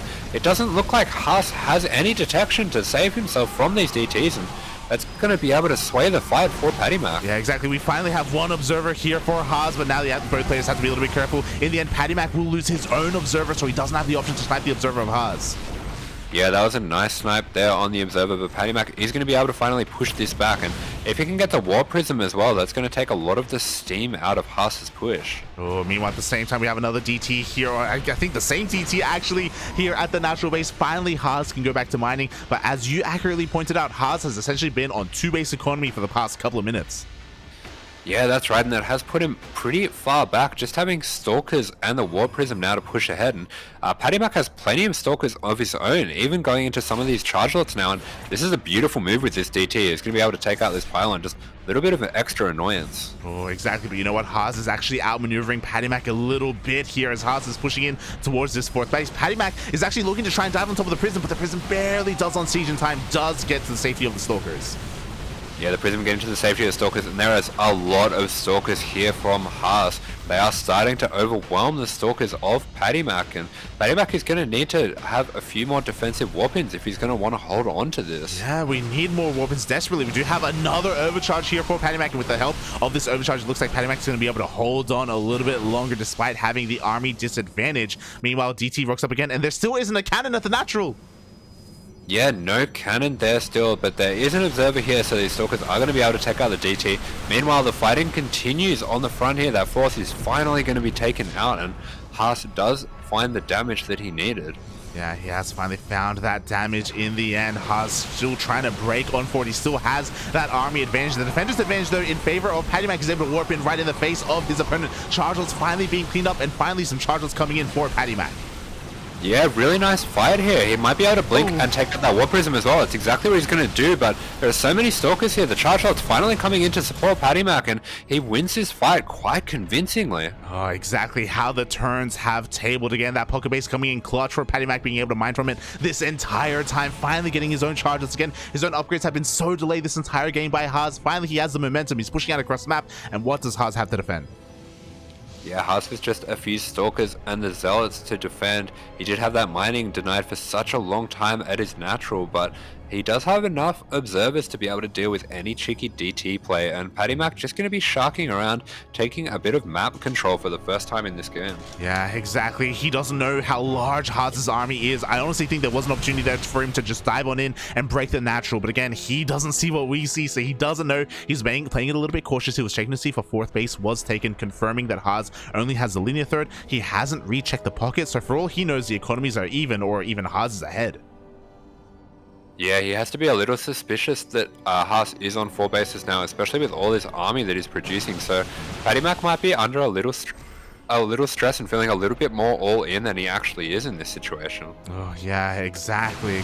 So he's playing this as careful as can be. He does trade a little bit here. He was also able to kill one of the observers of Haas earlier. I believe we do still have one more observer in the back line for Haas. We still have those cannons. DTs are sharking around trying to find any way in to deal some of that damage. Yeah, and we are having a lot of trades here of the Stalkers and the Zealots, and it will be up to these players to see who is the first to start to tech out of this or be able to try to overwhelm. Things are just so scrappy for the moment. Yeah, PattyMac, he's finally gotten his fourth back up and running, getting fully saturated as well, so PattyMac is now far or well ahead. Now the DT gets into the pocket base, confirming, hold on, you've been on 3 bases this entire time? Okay. He knows. He finally knows. Yeah, this is some great information for PattyMac, and he's just going to put on a little bit of pressure here, but he's going to know as well that he's not committed in this situation, and he's just going to try to get all of these Stalkers out. This is a pretty considerable force of Zealots that Haas has amassed here. Oh yeah, a very large army indeed, but PattyMac, recognizing his advantage, he's gonna just take another advantage. He does have a 5th base on the way as well behind this, being oh so greedy. Hasn't teched up though, you were talking about it. I'm waiting to see if any player goes for a robotic spade to get into disruptors, or a more consistent form or a consistent way to get Archons to help deal with all these charge-lots. Right now, both players are just content to stick with charge-lot Stalker. Yeah, pretty crazy low-tech army coming out of both players, and it is the kind of situation where PattyMac is just going to have to match Haas for the meantime. He doesn't want to get caught teching and get caught with a massive all-in, which this is essentially what Haas is doing here. And PattyMac is starting to tech into the +3 attack, but really nice spotter there. He's going to catch the move out. Yeah, he's going to rotate and meet up with that army. As you were saying, as the game goes on longer, PattyMac will get further ahead with those upgrades. Haas would have to find another way to gain an advantage, whether it is to go into disruptors or something else entirely, maybe even into StarCraft, as Haas outmaneuvers the army. Yeah, Haas just going to dive straight into the natural here, and PattyMac being really patient here. Doesn't want to commit to a fight too early. He's just going to be as careful as he can. And Haas does have a Prism here to reinforce if he needs, so things are starting to get a little bit dicey for PattyMac here. Yeah, the natural base is going to go down. We have charge-outs here at the 5th base as well. PattyMac is losing his advantage. He's losing so many workers right now. He wants to try and take a fight, but he's going to have to. He's being forced almost all in. Yeah, he is being forced into a very awkward position. Suddenly this advantage, this 5-base advantage, is being whittled away at with Haas threatening 2 of these bases at the same time, and PattyMac is forced to take this fight. the Zealots are getting a good surface area on the Stalkers, and it does look like he is winning this fight. Yeah, once again, even though PattyMac did get a Nexus, it looks like he'll get 2. GG gets called, and PattyMac fights back, ties it up 2-2. Let's go. That was looking very rough. These players are freaking us out, stressing us out. Papi. When Haas was coming in, he kept denying the upgrades of PattyMac. He kept denying them. They're trying to kill you, puppy. Yeah, but the story of that game was Haas's unwillingness to take a 4th in the end, and PattyMac just managed to hold on, and get the win in the end. So he does knock out Haas, and that brings the CranKy Ducklings and Hist&Toss 2-2. Things have been so close. Oh yeah. So very close. Meanwhile, we are just looking to pick out our next players for the remainder of the series, but that was a fantastic job by PattyMac bringing that one back, because yeah, things were looking pretty scary for a lot of that. Both players on very low ecos throughout that game as well, so just such a scrappy back and forth game, but in the end Patty is able to take the fights where it matters and gets the win. Oh boy, he does. He does get the win in the end. And now we are going to decide who comes out next. The map is going to be Tropical Sacrifice. Oh boy, one of the more larger, more defensive maps out there. And we have decided on our player. Hopefully he is here. Now we're just waiting for our opponents to figure out who they want to send out. Yeah, I want to know, like, a game's always this crazy and they just don't feel this crazy because there's not as much on the line, or are we just having insane game after insane game in this World Team League? Things have been, yeah, so close. Even yesterday, all those games that Vindicta was able to take over the Juggernauts, some of those games looked so dicey. It looked like he was dead at the start of the various games, and we've kept on as well before that with Dolan and with PattyMac. They tied up both of their series in the second game, so the CranKy Ducklings have constantly been looking down and out and managing to just scrape back in and get the win. So are we going to be able to do that again this time? We shall see, mate. We shall see. I am I'm terrified, man. It's so close right now. It is so close. I don't want to say who our player is yet because again, we don't have confirmation from the admins on who he's going to be playing. But shout out to PattyMac. He was just messaging me, smudging a little bit sad, because he was just saying that again, he just doesn't know how to play on Stargazers. He's like, mate, I could have 2-0'd. Like, it's such a shame. I'm like, yeah. I know. I'm sorry, Papi. I'm sorry. Yeah, a bit rough when you have that those kind of games that you're not so familiar. Sorry, the maps that you're not so familiar with can be frustrating. But he did have a good showing in the end, managing to take out Haas, which is such a pivotal player for this team. So he's definitely done his job there. Oh yeah. Definitely done his job in the end. I mean, Haas is a terrifying player, and honestly, we wanted to make sure that Haas didn't have to play Vindicta. That's what we wanted, mate. That's what we wanted. Yeah, PattyMac doing a great job there, taking out Haas, and that does mean that Vindicta is going to be able to get his TVC matchup against BreakingGG. Oh yeah. Let me just set this up here on the casting tool. Vindicta going up against BreakingGG. Oh god. The ZVT of the ages. We saw a lot of Vindicta ZVT last night, and we'll see how it all turns out here. As the admins are just quickly going to check and confirm what the servers are going to be like. No worries. I might just take this opportunity real quick to grab some water then. Okay. Just quickly checking here. US West against BreakingGG is from China. There we go.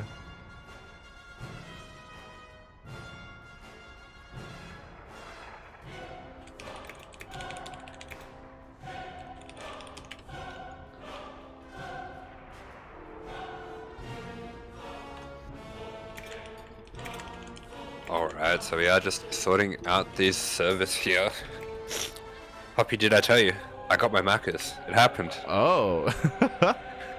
I've already had it. It's okay. I'm not going to be eating it right now, but I sorted it. I'm alive. Beautiful. I'm full of energy. Beautiful, beautiful. Oh god. Oh god, here we go. We are diving on in. We have just set up our servers. Okay, it is going to be US West first, and then we are hopping over to the land, the server of Asia afterwards for game number 2. Let's go. Ready, puppy. Hold me. Hold me, Asher. Mate, you have a support cat to hold, okay? I have nothing. I have no one. No, he's on the ground because he keeps trying to eat my leftover Macca's. I'm jealous. What'd you get? What'd you get for Macca's? What'd you get? I got a McFlurry. Oh. And chips and a chicken wrap. Oh my, I'm jealous. McFlurries are so good. Wait, what kind of McFlurry? What was in it? One of the ducklings. What? Oreo? Yeah, I put Oreo in there. Put Oreo. That's where he's been. He's in the McFlurry. He's in the McFlurry. I ate him. But mate, here we are. We're in our third best of 2 of the night. Take it away, Asher. Take it away. And here we are in the top right-hand corner of the map. He has been the star player for the CranKy Ducklings for these qualifiers so far. It is playing for the CranKy Ducklings, the American Terran, the Smoger, the Big Migs himself. It is Vindicta. And spawning in the bottom left-hand corner of Tropical Sacrifice, we have the Chinese Zerg player himself. He is teal representing Hist&Toss. It is BreakingGG.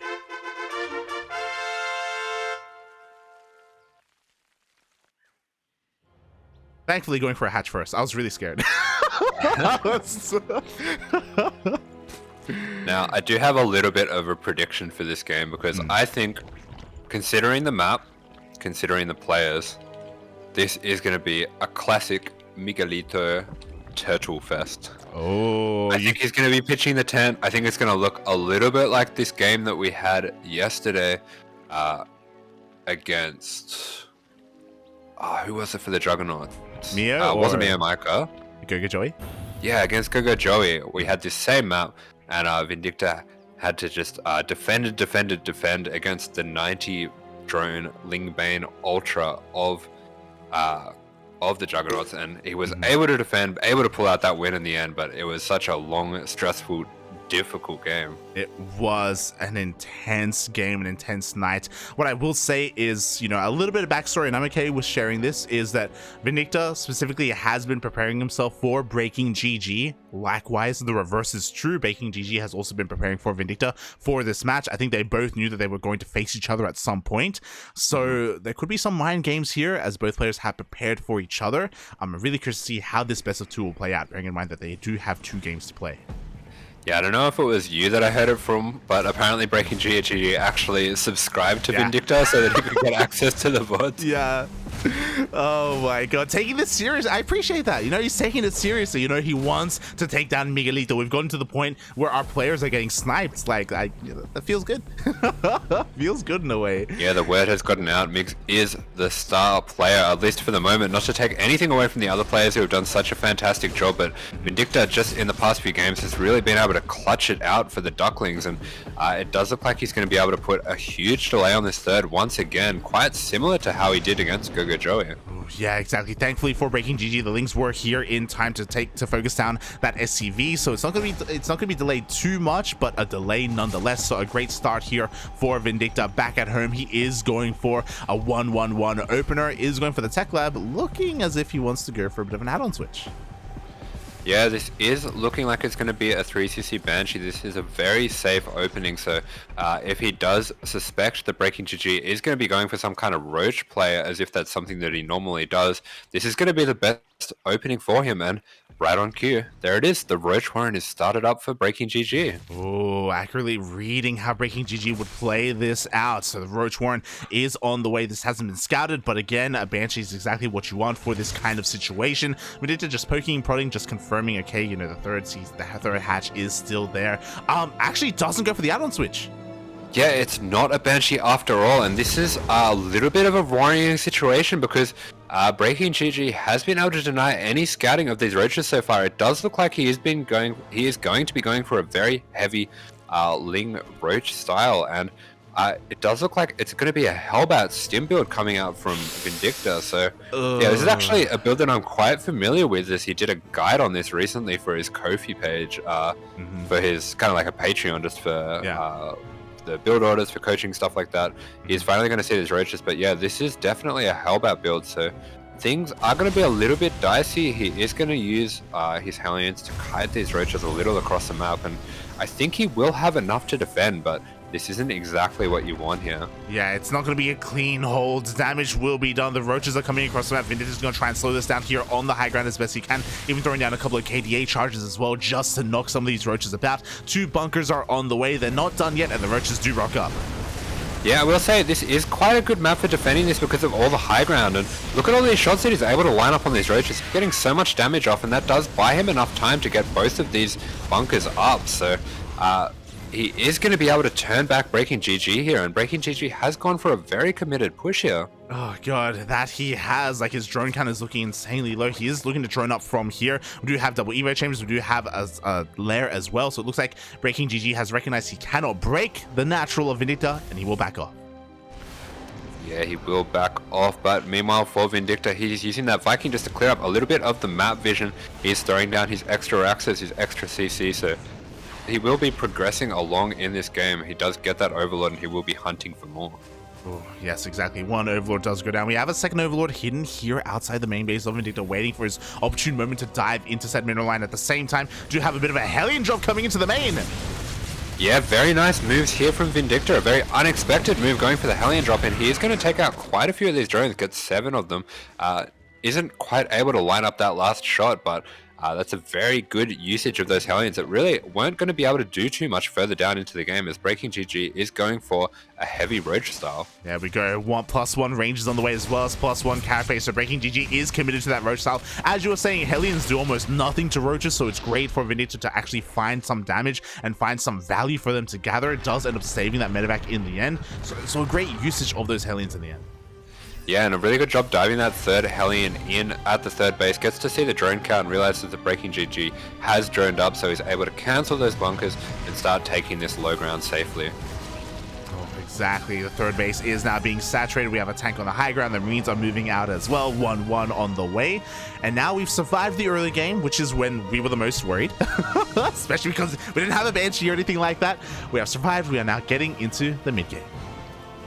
It wasn't the most ideal opening. Unfortunately, Vindicta was not able to execute his plan with the Hellbat attack, but he does throw down a scan here, does see the researching Roach Warren and the researching Evos, so he's going to know that there's a very heavy 1-1 Roach push coming his way. Yeah, he's fully aware. He doesn't have eyes on the army, though. The army is going to be moving out. Vindicta only just now going to get eyes on this with the high ground vision, and this is a scary moment here. The bunkers are not yet ready. Yeah, this is a little bit of a theme of the games that Vindicta has had so far in this team league. He's been able to show some very strong defensive play, and he's throwing down these bunkers really quickly, but BreakingGG able to use those biles just to zone him out a little bit, and this tank on the high ground is going to be pivotal for the defense of Vindicta. Oh, yeah, exactly. The bunkers do get cancelled in the end. The Viking going ham on this overseer, dodging those biles. We see the army rotating around, but here there is one bunker ready. Yeah, really good job there. BreakingGG actually starting to use some of these bars to break down these rocks, and this does still buy extra time for Vindicta to start getting extra marauders, extra tanks here. He's going to be able to get the repair on this bunker, and fantastic job turning this push back. Wow, that was some sexy micro there. I don't know if you saw, but both the Bio and the SCVs were able to dodge the biles of his opponent, of BreakingGG, able to keep everything alive, only loses 2 of his workers. Yeah, great job there from Mix, and he's even getting up that 4th base, so he is looking to progress further into this game. Meanwhile, on the side of BreakingGG, he is going quite high up in the drone count, managing to saturate that 4th as well, so going up to 84 drones here. Vindicta going to have to throw down some extra scans just to keep an eye on what's going on here. And there is going to be a little bit of pressure on him to get some counter damage as he is slightly down in supply here. Yeah, and honestly, that was a pretty crucial scout because he does confirm not just the bailiness, but also the fact that it's researching. So he knows that BreakingGG isn't going to be going Roach Ravager into Hydra Lurker. He is going Ling Bane Roach Ravager instead, or at least he has pieces of that puzzle. So honestly, a great scan, and now the drop even going to go into the main base as well, just to confirm what exactly BreakingGG's army composition is looking like. Yeah, Vindicta getting a good look at what's going on here. He is going to recognize as well that this fist is being taken on the side. Probably going to be able to deny this as well. So it does get the deny, gets the drone as well. Maybe even going to be able to chase down some of these queens. So some good multitasking from Vindicta, just being able to stretch BreakingGG over the entire map. Oh my god, exactly. He gets a couple of lings, gets a couple of banes. He wants the queens, and he will get one. He will get two. Yeah, gets two of those queens, so really nice snipes there. And he is delaying this 5th base of BreakingGG so much, so really good map presence from Vindicta here. Oh yeah, very good indeed. We still have that drop here towards the south as well. BreakingGG's army is still looking quite terrifying though. You know, the upgrades are about to finish up. We do have an infestation bit on the way to get into that hive, but that is not stopping Vindicta from being active and clearing up as much creep as he can. Yeah, this hybrid Ling Bane Ravager army can be very threatening, but Vindicta just using a little bit of multi-prong here. Unfortunately, BreakingGG did anticipate this move and has split his army up accordingly, but Vindicta is starting to take his 4th now, and this is the time for BreakingGG to attack. Yeah, exactly. This 4th is looking quite vulnerable. We have a couple of tanks, but do we have enough buffer for said tanks at the same time? That double drop towards the north is going to apply pressure to the 5th base. BreakingGG is going for that 4th. Yeah, he's going to be diving in here, but the tanks are set up really nicely. Those 3 tanks getting so many of these banelings, even denying the base down on the bottom left here. So Vindicta doing a fantastic job splitting up this army and controlling on both sides, winning the fights on both sides as well. Oh my god, exactly. At the same time, we even have a Liberator going ham. 11, 12 drones go down. The Liberator getting so much damage here. Vindicta holds on, he defends, and he attacks. He's crazy. Yeah, meanwhile, there is a second Liberator as well at the 3rd. That is still picking away over at the Triangle 3rd there. So 16 drones going down. Vindicta controlling armies in 2 different places at once and even finding the time to send these Liberators over. He is popping off with the multitasking. Yeah, he's scanning, trying to see where those spores are going to be. 2 more Liberators are coming into the main base. BreakingGG has to respond. He has very limited anti-air. He has some Ravagers, which is great. It looks like he will be able to buy the Liberator on the high ground. Just barely, but there's still a lib in the main. Yeah, BreakingGG has 1 queen. This is something that we've been seeing a lot in these more aggressive players. We saw it a lot with the SEA Zergs as well when they were playing against Vindicta, that he was able to abuse the lack of anti-air and set up those Liberators to get a lot of damage here. And look at these snipes on the Banes. Vindicta just showing off his micro here. Oh god, exactly. Just trading so well with said Ling Bane. 6 more drones go down in the main base, and this may force BreakingGG's hand. He still has a decent drone count, don't get me wrong, but he just hasn't really been able to get this 5th base up and running. He hasn't been able to saturate it at all.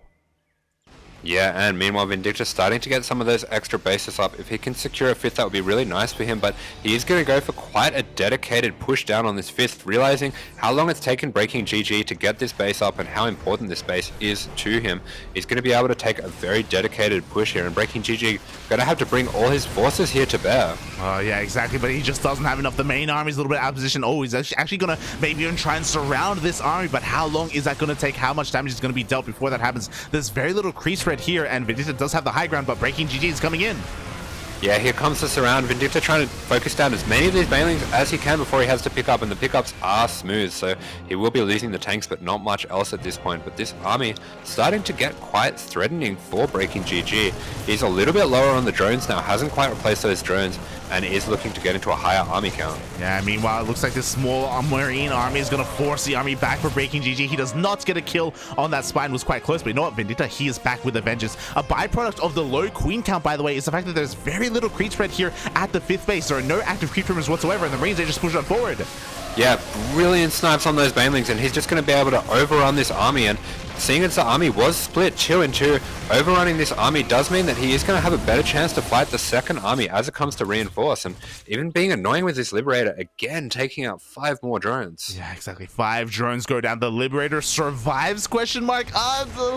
Spoke too soon there. Liberator does go down in the end, but Vindicta is going to reinforce this army. The Bio, he was all doing so much with only Marines, but now the tanks are coming into the fray.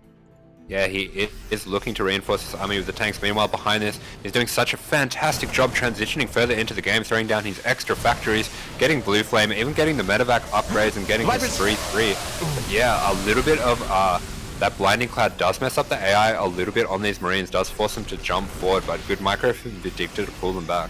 Yeah, good micro indeed. All 3 Vipers do end up surviving in the end. We have a couple more Queens here to transfuse and keep them alive, but there's still many more tanks behind this army. Liberators coming in to reinforce. Vindicta is looking to break this fifth. BreakingGG has done a great job at holding on to it, but oh, that hatchery's getting even lower due to those Vipers. Yeah, these Liberators and tanks are going to be able to start slow pushing forward, and he does have the Ghost as well, so he can EMP the Vipers if they go too far forward. BreakingGG doing a good job just hiding them behind, but he is going to have to commit to this attack, and he's funneling straight through into this tank line. I don't think this is a good angle for him. Yeah, the Blinding Clouds are a little bit too late. The Blinding Clouds go down on the tanks after the Lingbane has been cleaned up. Now the Buyer can still on forward. BreakingGG knows his base has been broken. Yeah, this base will have to be forfeit, and he doesn't have another 5th base elsewhere, so this is a lot of the mining that is going down for BreakingGG. He's in quite a rough position here, and Vindicta, seizing his moment, is just going to keep pushing forward with these tanks. Yeah, exactly. The Vipers are just sucking on some buildings. They are regathering that energy for more Blinding Clouds, but the Bio army is still looking quite terrifying. Lingbane rushing on forward, but the EMPs! Yeah, beautiful EMP. He's going to take out so much of that army, and this tank line absolutely eviscerates the army of BreakingGG. I think we are seeing the end here, and GG is called. Vindicta takes the first game in this best of 2. But despite him looking quite impressive towards the end, there was still some moments though. I was scared. There were some scary moments. That opening especially was quite scary there, but Vindicta is showing why he has been the ace player for the CranKy Ducklings so far and is able to pull out a fantastic game 1 there. Oh, fantastic game 1 indeed. We do have a nice lead here now being taken for the CranKy Ducklings, I believe for the first time. For all the other games we've been playing catch up, but now we do have that lead to work with. And with said lead, we are hopping over to land of Asia. First game was on US West. Vindicta had a bit of a ping advantage, but now the turns will table and BreakingGG will have his own ping advantage. That's right, the turns will table indeed, so we'll have to see if that does change up the way that Vindicta is going to look to play this one out. So we might be seeing some slightly different style coming out from him, and we will have a different map, of course, as well. Oh boy, we will have a different map. It will be BreakingGG's map choice, by the way, so it's up to him what he wants to play it out on in the end. As everyone is slowly hopping on over, we do have to end up in the chat channel, and you have to wonder what he's going to favor, especially after all that studying of Vindicta. What map is he really going to look towards? Yeah, that's right. So we do have a few different choices for him.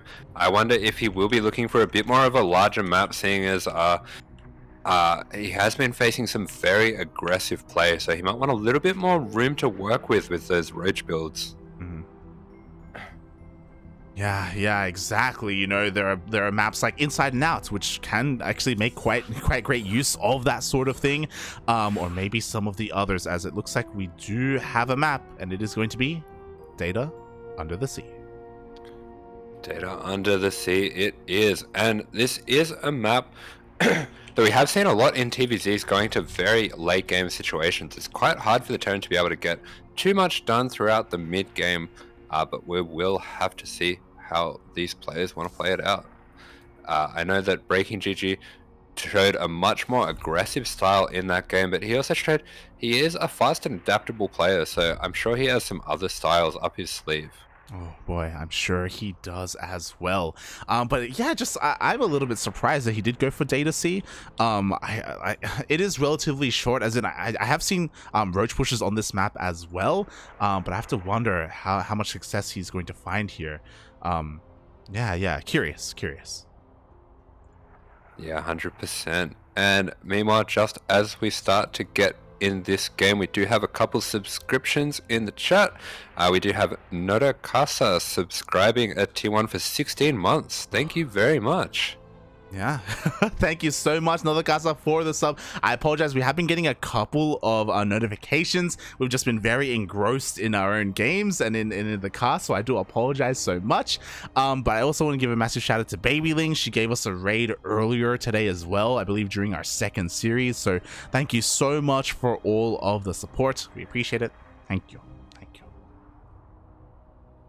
Yeah, and we also have the subscription from Chase. I don't know if you already called that one out, but if you did, I missed it. So thanks, Chase, for the 13-month subscription. Vinchy. Thank you so much, Robbie. Thank you so much. We appreciate the support. Thank you for all the subscribers and all the Patreons as well. All the money that we make here on the CranKy Ducklings, it all goes towards the tournaments that we run, as well as the player salaries that we have as well. We wouldn't have a pro team if it wasn't for you guys. So thank you so much for all the support. We need it because, you know, this is still not going to be too easy. You know, Vindicta may be up 1-0, but there's still plenty more games to go. Yeah, I will say, as well as Vindicta did do in that game, it did look like BreakingGG was up to the task. I could definitely see things going either way, depending on how the early game goes. So we'll have to see what Vindicta can do here, but he has shown that he's in very strong form, especially against some of these more unusual Zerg players. Oh yeah, exactly. I feel like we're a little bit lucky that we faced Juggernauts first, because you can't get crazier than Miyamika and Gokujoy and Ender, you know? Like, that was a really good preparation for going up against a player of the caliber of BreakingGG. Yeah, 100%. And speaking of that player, here he is in the bottom left-hand corner. In the teal, the Zerg player, it is BreakingGG. And spawning in the top right-hand corner of data under the sea, we have the American Duckling himself. He is blue, representing the CranKy Ducklings. It is Vindicta. Or as I like to call him, go. Miguelito. And I can call him that because, you know, we're on a first-name basis. I'm cool like that. Yeah, I know players, but you know, it's not a big deal to me. It's not a big deal, you know. Shaking my head, shaking. I don't know what the full copy pastime. I'm sorry. Yeah, I'm too tired to remember word for word. Okay. My brain is mush at this point. But we do have a standard hatch first opener coming out once again from BreakingGG. That is not too surprising given the map. This is a very long rush distance map, and it's quite a winding rush distance, and there's kind of only one path through the center until you break down these rocks. So it is pretty obvious when a rush is coming and not too difficult to stop. You can even intercept it on the high ground down at this third. So I will be expecting to see some pretty standard macro openers coming out from both players here. Yeah, I expect to see that as well. So again, that's also why I'm kind of curious as to why BreakingGG picked this map of all of them. Maybe he believes in his own macro play. Maybe he wants to take it to Vindicta in a longer game. It's quite possible, you know. Vindicta was, you could argue, struggling against Miyamika and Gokujoy, so maybe he wants to try and replicate that. Maybe it's just a Zerg map. Your brain is mush, I believe you. Oh my god. Clearly. Yeah, meanwhile, Vindicta once again is going to be blocking this third hatch. This has been something that he's been showing a lot in his games recently, and it's been working to great success, so I don't see why he wouldn't continue to do it. But so far, BreakingGG hasn't really looked to try to get the third at all. I wonder if he has a 2-base build planned for this map. Yeah, I'm really curious as well, as we do have both queens on the way. It was a standard opener, but from here on out, does he plan to throw down another Rotorn? Yeah, there's a few options he could go for here. Could even go for an early lair. Maybe there's something about this map where he does want to go for a bit of early aggression, but he does go for that double inject and the fast lair. So there are quite a few different things that this could be from here. It could be for a Nidus Roach build, even a Nidus Ling Queen, but it does either way look like he has something special prepared for this map. Yeah, I can already hear Yaku screaming in the distance, "Tu base muta!" We'll keep an eye on the gas can as well. I don't believe that's what we're going to be seeing. We do see a second gas being taken here on the low ground. I do think something like a Nidus play would make the most sense. Yeah. But for the time being, we are just droning. This is looking like a Nidus, but he is throwing down a few extra, just a gas cancel there. Considering the Queen took a while to get started, I'm not thinking it's going to be a Queen Ling, but yeah, a lot of damage getting done here by this Reaper. He's going to take out a lot of these Lings before it goes down, and it does look like Vindicta is going for a 3cc, 3cc play. This is very standard for this map. Yeah, exactly. We have that 30cc before Starport. We should be seeing a Banshee coming soon, but I'm just still really concerned as to what it is BreakingGG is doing. Lair has been done for quite some time now, and he's doing it! He's actually going, before taking his 3rd or 4th gas, he's going for the Spire? This is a very unusual opening from BreakingGG, and you can see that it is confusing Vindicta. Vindicta hasn't seen a 3rd yet. Immediately it's throwing down a bunker on the high ground. He will scan, unfortunately scanning the base, it doesn't have the extra gas, so this will be a little bit confusing for him, but hopefully he will be trying to dive into the natural to try to get a look at what's going on. I mean, that's the great thing about this build that BreakingGG is doing. The fact that he hasn't taken all 4 gases means that the scan in the main base is deceptive. But we do see the scan at the natural. There we go. Vindicta finally has eyes on what BreakingGG is doing. Yeah, fantastic scan there. Did decide to spend the extra resources to get that scan, and it looks like back at home, a very quick reaction there, immediately cancels the cloak. I believe he even cancelled his Banshee. Yeah, he cancelled his Banshee before he could make it, and immediately throws down an extra 2 racks. So he's trying to get into bio as fast as he can, and this is a really nice reaction to this build. Yeah, definitely. I also love that the Hellions, they move across the map immediately, like we're working with very little to defend right now. Looking at the units tab, we have 4 Queens and a handful of Lings, so there's a lot of potential here for these Hellions. Vindicta, he isn't diving in though. Again, he's just poking, prodding. He wants to take this safe. He wants to maintain the map control as the first 5 mutas are coming out. Yeah, one of the disadvantages you do have with these 2 base builds is you do have quite a low queen count, so it can be hard to defend, but one of the properties this map does have is it's quite choky in the paths that are leading into the natural, so he is able to shoo away these Hellions, and they are going to leave just before those mutas can come out, but just not before they double check what's going on at the 3rd over here. Yeah, exactly. You know, they're just poke out, just making sure the 3rd has been taken. We do see a little bit of a Link Scout as well going across the map. There are 5 meters. That is enough to one-shot SCVs, so that will be a harassing force. Only 5 meters though. Behind this, we do see drone production. We do see a transition into Banelinks. Yeah, and they fly straight into the mine trap. They will be able to take out that mine for its damage, but taking out 1 meter with 1 mine, that's good enough trade. He's going to try to start getting these turrets out. BreakingGG just being really annoying with these mutas, but he's going to fly into another mine here and lose another one of those mutas. Oh my god. I mean, thankfully he didn't run into the biggest trap of all, these double mines here to take out the entire flock, but honestly not worth it at all, losing 2 mutas for 2 mines. He did get 1 SCV. He did force a cancel on a missile turret, I guess, but so far this just hasn't paid for itself. Mate, thankfully, I think we're a little bit too far into this. The time for diplomacy is over. We are being biased now. It's time for bias casting. You're like, what an ape! Oh my god! Asher, calm down, puppy, calm down. Don't put those words in my mouth, but I'm not going to disagree with you this time. Oh no! Oh, and he does fly into that mine trap, so 2 more mutas going down. That's already 4 mutas for 4 mines. These are great trades for Vindicta. It's really important for him in this situation against the 2 base muta that this doesn't spiral out of control.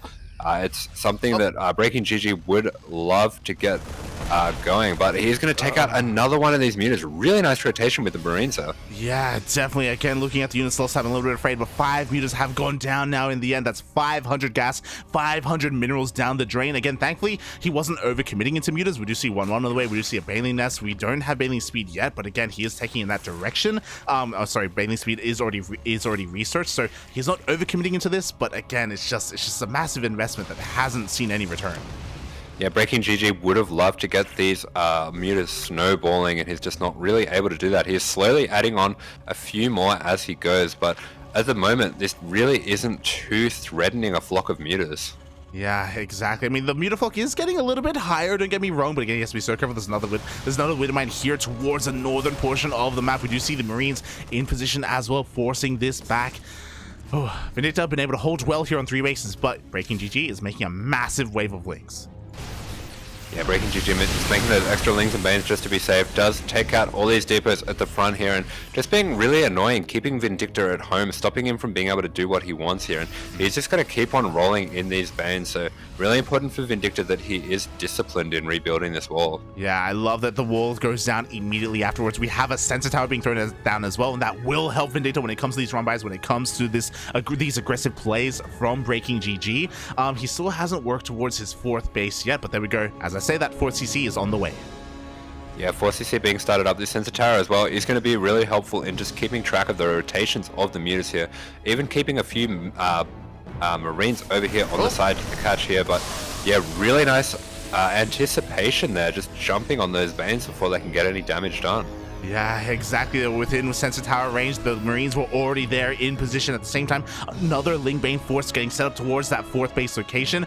And, ooh, Vindicta even going to be mixing in some Thors.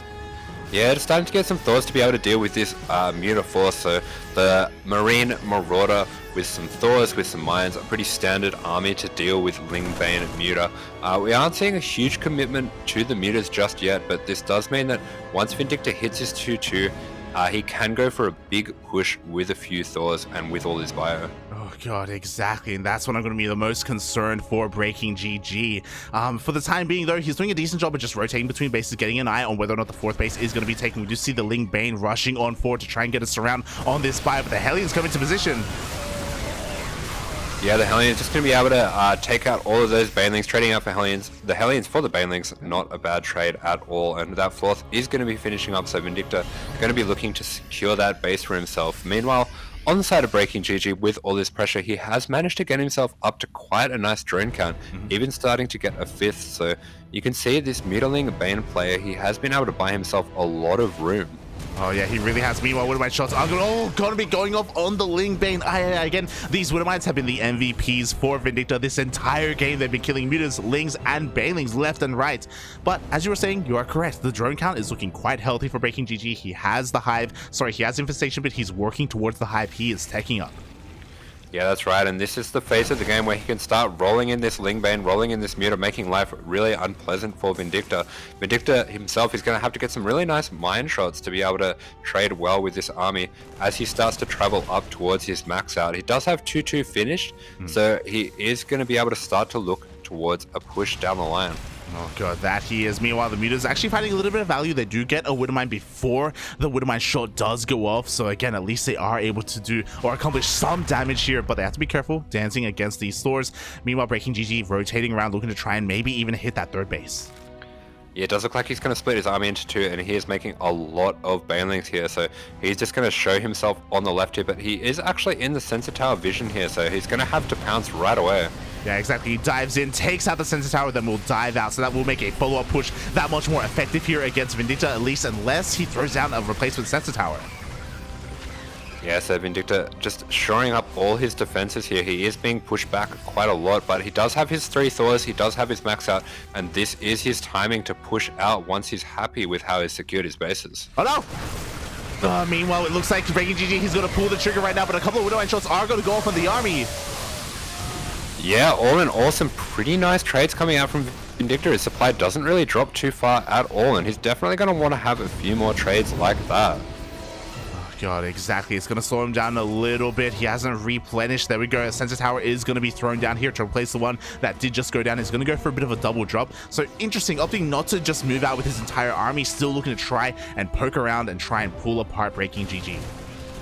Yeah, he is just going to have to play a little bit more defensive just so he can get that 5th base up. He has been prevented from making extra orbitals for quite a while here, so just going to have to secure things back at home before he goes too far ahead. But he does have these Thors, he does have this drop heading out, but it does look like it was spotted by the Xel'Naga tower. Yeah, exactly. Nicely done here by BreakingGG, maintaining control of that Xel'Naga. The Mutas are going to be coming into position to shut down this drop. At the same time, the main army is going to push on forward to clear up some of the creep, and oh, there is a counterattack at the 3rd.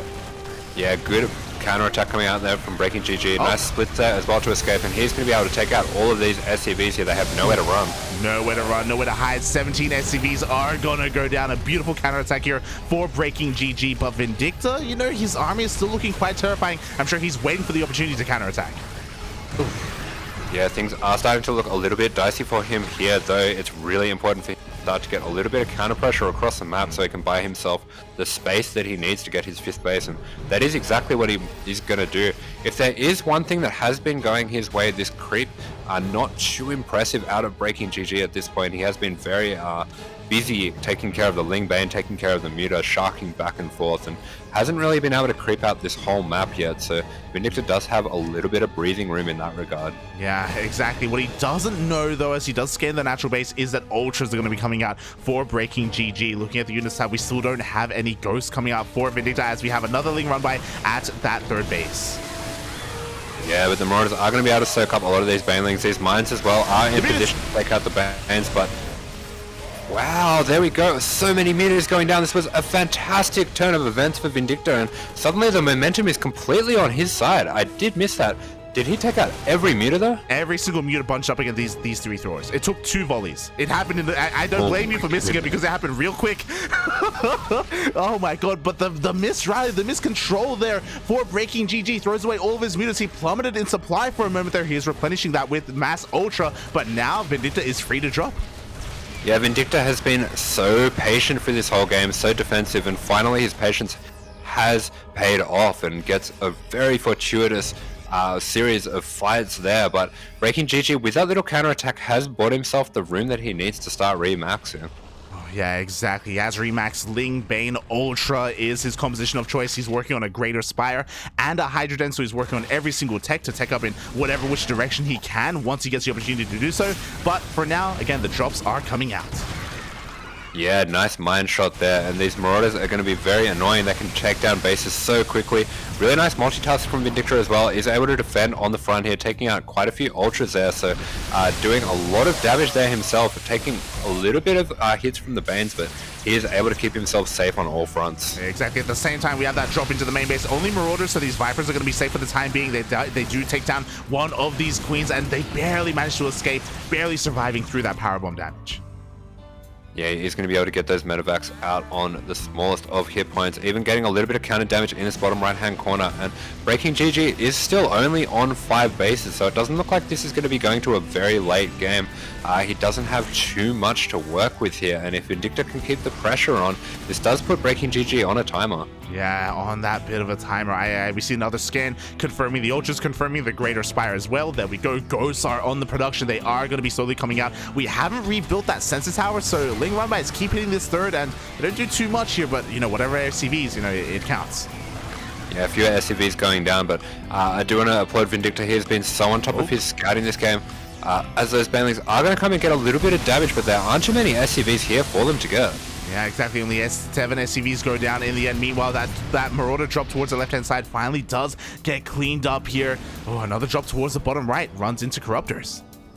Yeah, that's right, but meanwhile this supply is being replaced by Ghosts, which are going to help a lot with the Vipers, with the Ultras, kind of a bit of a catch-all army, and if Vindicta can get a few more Thors out to deal with these Broodlords as well, he's going to be well equipped to deal with the army of BreakingGG, so does have a little bit of everything, which is what he needs here. Oh yeah, definitely, but can he make use of it, because the Ultras are coming in, the Corruptors as well, take down one of those Liberators. We do have a couple of Blinding Clouds being thrown down as well. Yeah, very well timed Blinding Cloud, messing up the AI. A quick split there, really nicely done by Vindicta. He's able to get that medevac away from the other medevacs with the splash damage, and he is starting to take a supply lead as BreakingGG is running out of gas. Yeah, he's running out of gas, but you know what? The Ultras, the Lings, the Banes, they ran in and they deleted the planetary that was at the 5th base location.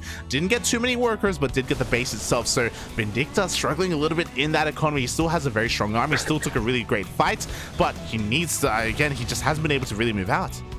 Yeah, Vindicta is flying his main down, but I do worry for him. He is lacking a little bit when it comes to the orbitals, but he can't be blamed for that, as there's been so much action being going on. And here is more, as these are some pretty rough trades coming in from BreakingGG here. Yeah, every single Ultra is gonna go down, and I don't know if he can really afford. I mean, he has plenty of minerals, but he doesn't have that much gas. Every Ultra goes down. Yes, so much of the gas power of the army going down, and we do have Overseer getting formed in, we do have the Infestor, an Ultralisk, a little bit of everything, remaxing on a lot of Ling Bane, but I do think that Vindicta does have enough bio left over to deal with this. Yeah, I believe so as well, but you know what? Looks like BreakingGG is getting ready for a second wave, for a second push. Vindicta has retaken this 5th base. Looks like he may need to try and take another, though, as again, he's running out of those orbitals. There we go, another CC is on the way, as well as some nukes. Yeah, and that Ultra getting sniped down so quickly, so Vindicta starting to find himself in a pretty comfortable position. He has sort of just been able to sit back and defend for a lot of this game. We do finally have a 6th base being established for BreakingGG, and that will be the target of this drop. Yeah, exactly. He has taken other bases towards the south. The drops are going to be on the way. The Liberators coming in from the left-hand side as well. You love to see it. The famed Liberator and drop multi-prong harass coming in from Vindicta. Yeah, this is something we have been seeing over and over from Vindicta, and with all those Corruptors being morphed into Broodlords, there's very little here for BreakingGG to deal with this. He does send over a lot of the army, but nothing that shoots up. I just checked, he has 0 Corruptors right now. he has nothing, literally nothing shoots up. He just morphed all of his Corruptors into Broodlords, so there is nothing that he has that shoot ups.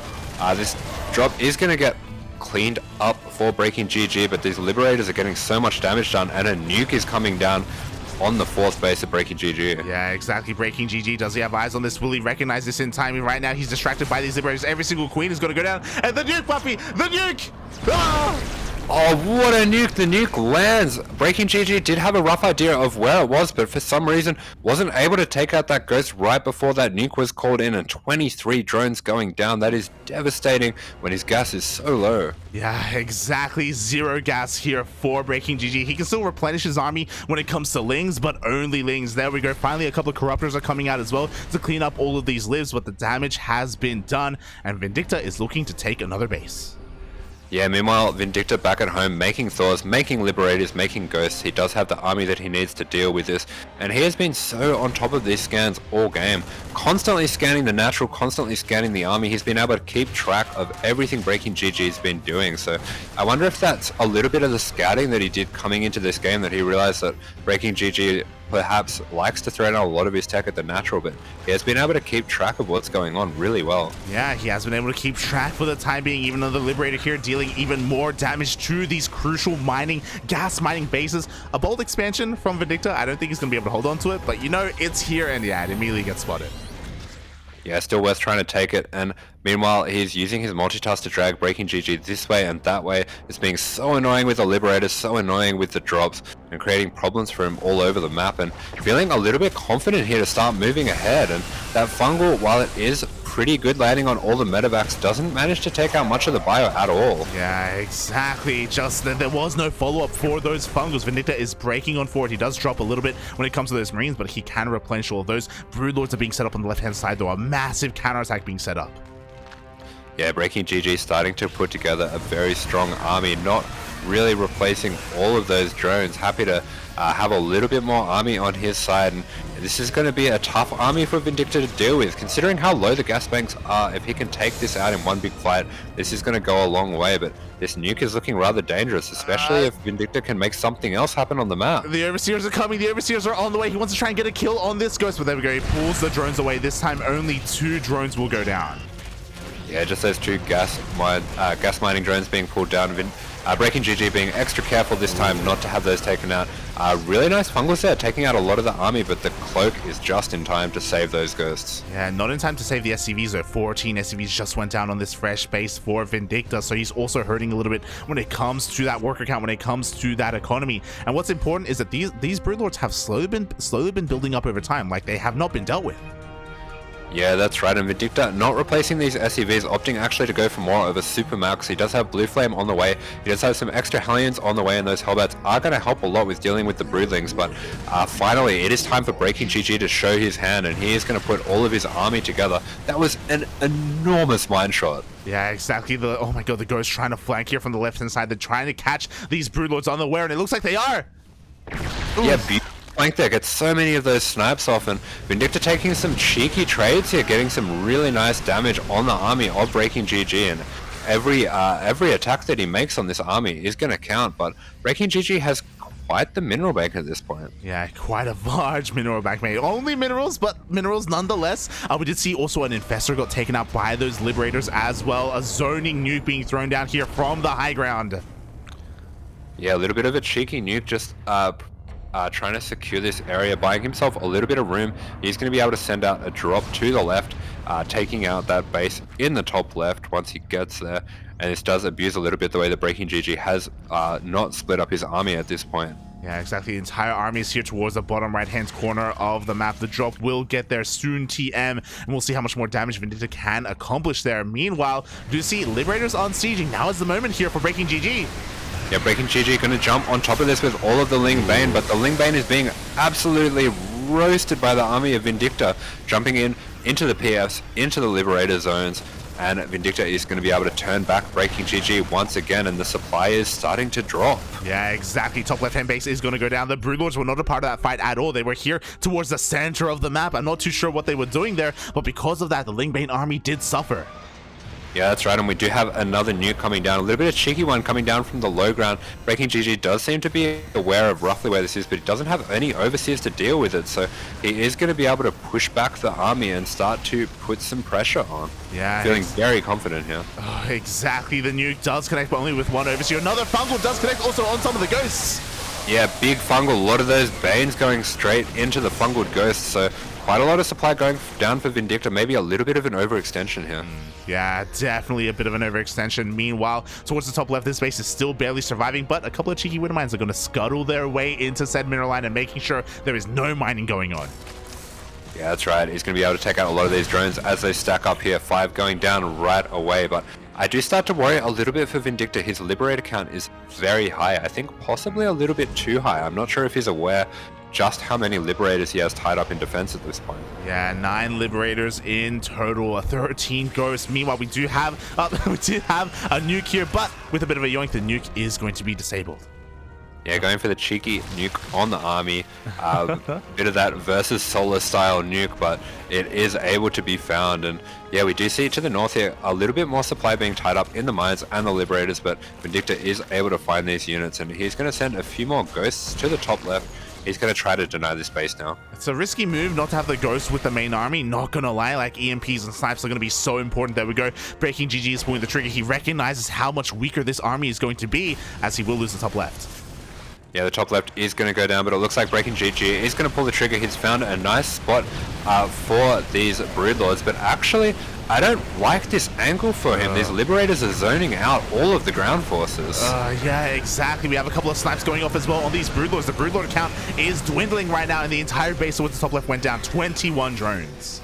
Yeah, the Ghost's absolutely having a field day, and Vindicta, he's got the multitask it takes to do all of these things at once. Ooh. He's taking this all-important fight in the bottom right. Meanwhile, he's taking the low ground base at the left, setting up that base while attacking the base of BreakingGG. This is incredible multitasking. Made the desperation move. The drones are being pulled right now against the Bio Army. They get eviscerated. 34 drones go down. Hydras are coming in. Question mark. Broodlords are being replaced. I don't know if you saw, but there was a snipe on the Viper as well. BreakingGG is slowly crumbling.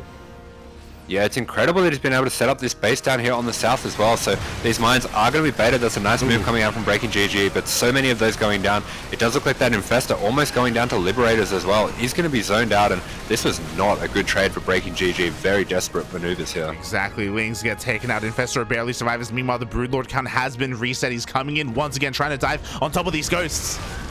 Yeah, does catch these ghosts unattended, but Vindicta, quick with the pickup, is able to save most of those. The Hellbats with the blue flame as well are going to be able to fight the Broodlords, but that's a nice blinding cloud just to zone those out. Yeah, this is honestly not looking like a bad fight at all. We do have a couple of snipes going off on the Broodlords, but the base is finally going to go down. But you know what, Vindicta, does he care? Because he just took a fresh one. Yeah, the repair was good, did manage to buy himself a bit of time, and he is just going to retake this base, going to fly over the orbital from the natural. Meanwhile, BreakingGG, there is a lot of pressure on him to start to get some damage, but the mineral bank for Vindicta is starting to look quite low. It's going to be very important for him to hold onto that low ground base that he just took on the left. Yeah, exactly. Even take the top left-hand base as well, if he can try and pull that off. As you were saying, he's really struggling to remax right now. A Viking coming in, a couple more Vikings on the way. It looks like he's going to be able to dive on top of some of these Corruptors, but he has to be careful not to overextend. Yeah, Vindicta has done such a good job getting himself back into this game, but this is a very scary moment for him. This is one of the things that you can do as a Zerg in this situation is, as you start to get into a higher brood count, you can start to trade out your drones for broods, and it can become very difficult to deal with such a high count. Yeah, definitely, and as a result, Vindicta, his mining is almost non-existent right now. He does take out an Ultra in the middle of the map, but this fresh mining base, it's not mining anymore.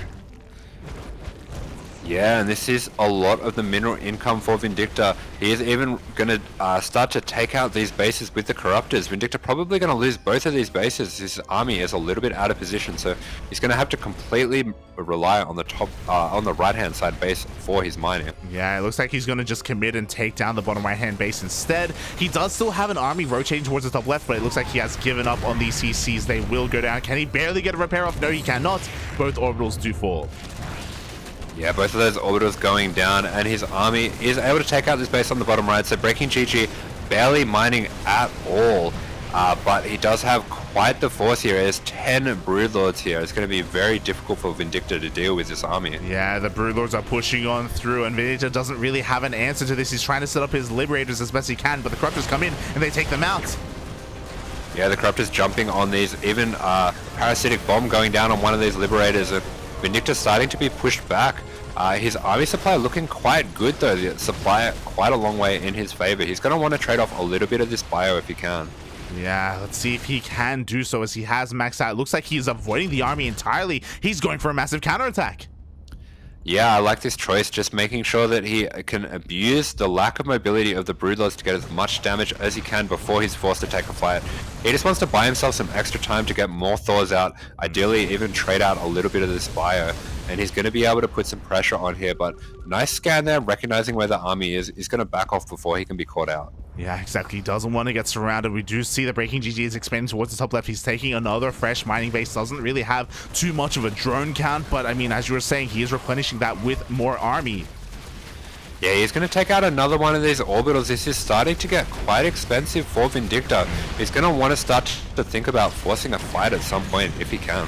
Yeah, exactly. Goes trying to go for a bit of a cheeky wraparound, but this time BreakingGG is ready for it. He doesn't allow his Broodlords to be too caught out of position.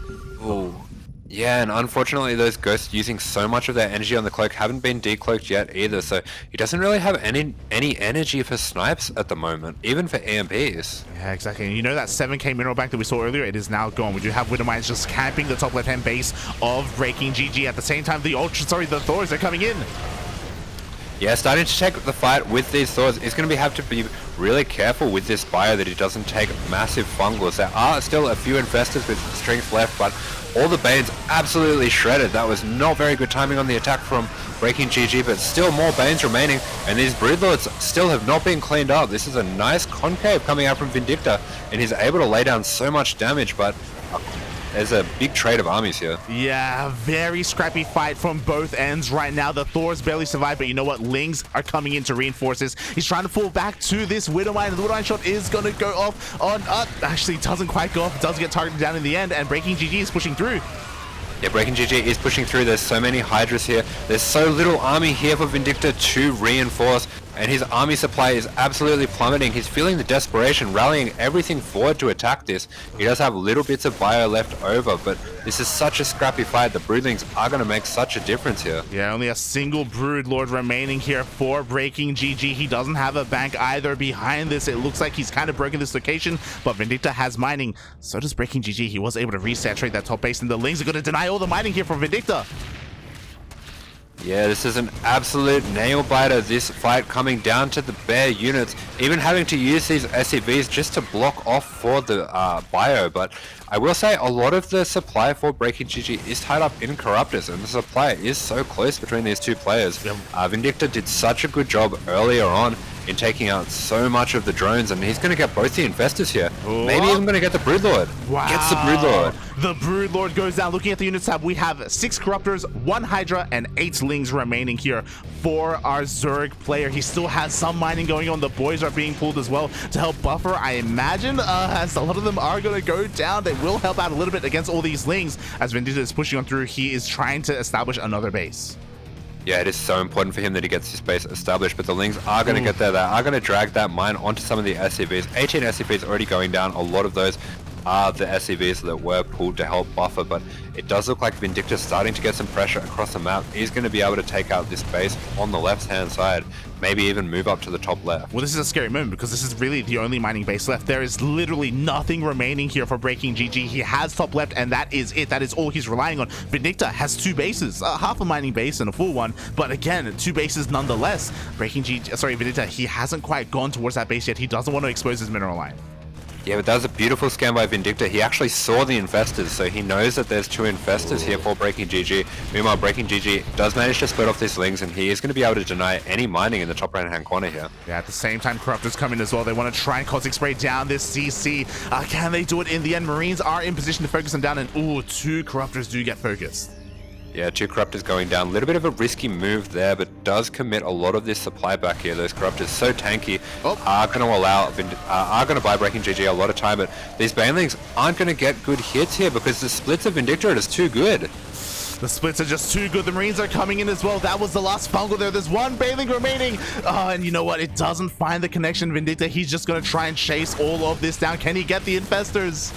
Yeah, he's going to push this back. The Hydras are coming in to reinforce, but he is going to be able to use the concussive shell just to zone out this Hydra, and he has bought himself so much space. He is mining once again on this left base, and he's free to go up to the top left, and this is the last mining base, as you've been saying, for BreakingGG, if he chooses to attack it. At the same time, in come those infestors. They still have enough energy, I think, for 1 fungal. Not yet. They need a little bit more time, but in comes the surround. Both infestors get targeted.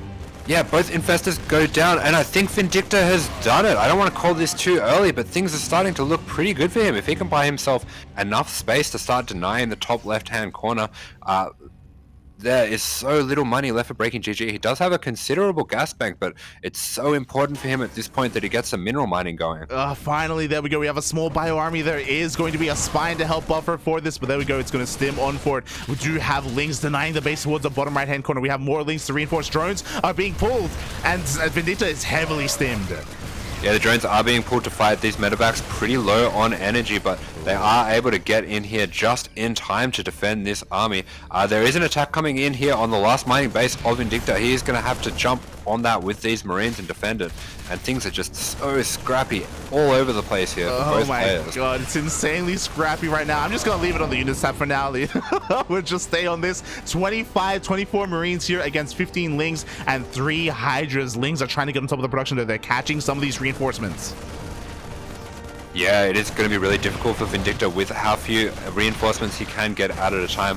That turret is going to be doing the Overseer for a little bit, but he has to be very careful not to lose these medevacs here. He is going to take down this mining base, and that is going to go a long way here. Yeah, there we go. Just like that, 0 mineral income now for BreakingGG. He has nothing left. He has a small army in the main base. He has a couple more drones that have survived as well. No mining here for Vindicta either. He has some mules towards the bottom right. He has 2 SCVs.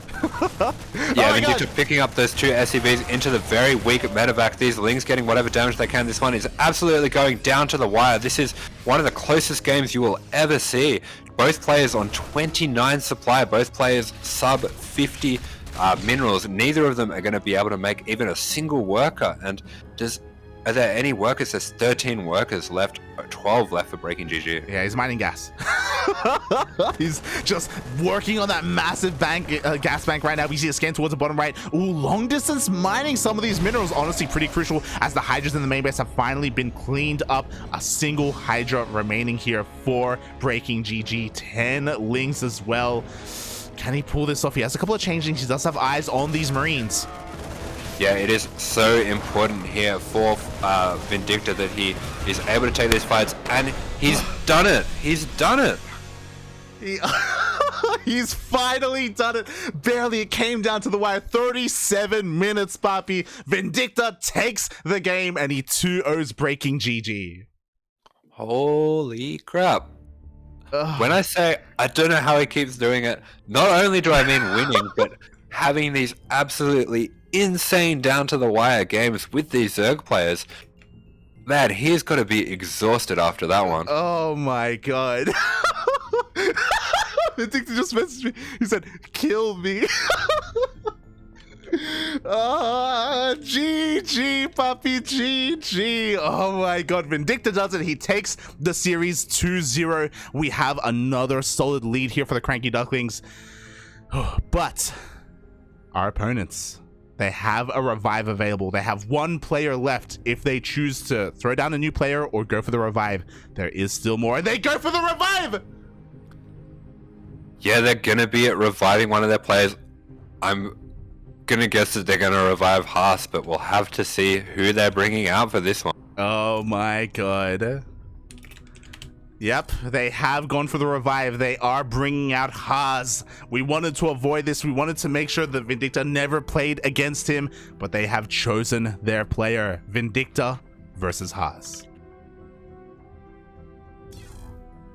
Yeah, this is the matchup we were trying to avoid, but I believe in our boy Vindicta. I believe he can do it. This is going to be a tough one. This is not something you ever want to face as the Terran. It's such a tough matchup, but yeah, this is a specialty of Haas, of course, but Vindicta's going to have to do what he can here and hopefully get that win for the CranKy Ducklings. He does have the opportunity to win the whole thing right here, right now. Oh my god, he has the opportunity, mate. He can just take it all the way as the Ducklings ace player. The way this works, Vindicta has to win one game. He has to win one game here. Meanwhile, Haas has to win this 2-0, and if Haas wins this 2-0, then it goes to the best of one ace match where we also can revive or play a new player as well. Yeah, so once again, everything is in Vindicta's hands, not by design. We've been trying to give him the breaks, but, you know, it has once again come down to Vindicta, so we're going to have to see if he's going to be able to deal with Haas here. Oh my god. We shall see, Papi. We shall see as we are setting some things up here for the potentially the final game. Again, Vindicta has to win one game. Haas, if he wins this game, it goes to a game number 2. So potentially more games ahead of this depending on how this plays out. Ay, ay, ay. Yeah, I guess the other way you can look at this as well is we have the next 3 games. We just have to win one of those. Oh, we just have to win one. Here we go. The players are now getting ready here, just waiting for Vindicta. I wouldn't blame him if he needs a moment to breathe, but no, he says no. Get me in, papi. Let me at him. Yeah, he's ready to go, and we will be loading in on Inside and Out. Oh my god. I do want to say this is a map that usually favors the Terran against the Protoss, but this isn't any Protoss. This is Haas. Exactly. He's not a Protoss. He's the 4th race. He's the 5th race. He is whatever the hell he is, mate. Ay, ay, ay. And clearly the ace player for Hist&Toss as they have used that revive. Yeah, that's right. So here we are spawning in on Inside Out, and we have the ace player for the CranKy Ducklings. He has been popping off so far, and can he do it once more? It is the American in the red. It is the Terran player. It is Vindicta. And spawning in the bottom left-hand corner of Inside and Out, we have the Taiwanese Protoss player himself. He is blue, representing Team Hist&Toss. It is Haas.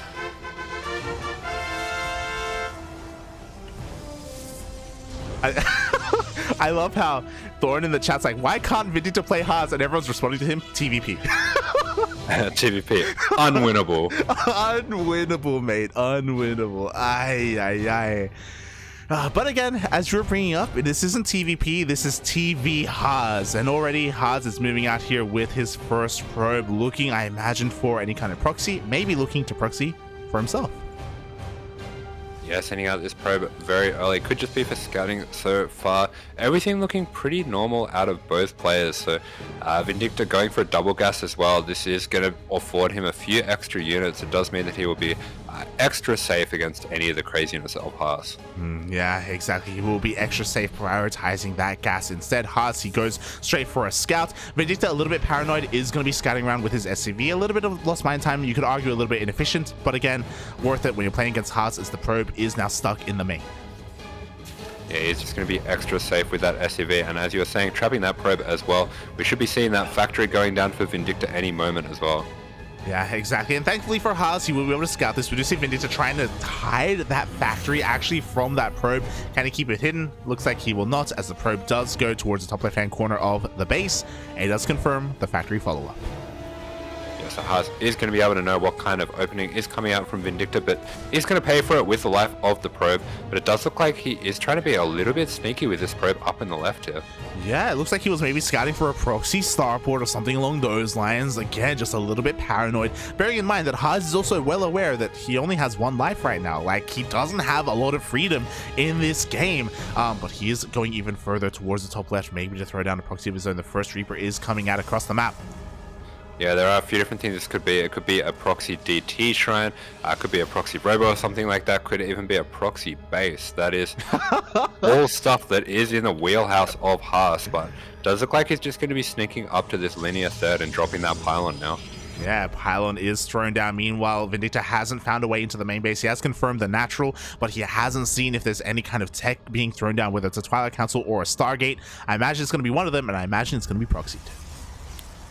Yeah, the other possibility, this could just be another gateway. It could be a 3-gate opening, and that does look like what it's going to be. So there's going to be very heavy Stalker pressure coming out of Haas. Nice grenade there, does manage to zone out this Stalker a little bit. And what he is going to see is a lack of things to see. So he's going to know that there is something missing here. Exactly. Vindicta sees nothing, and that's everything.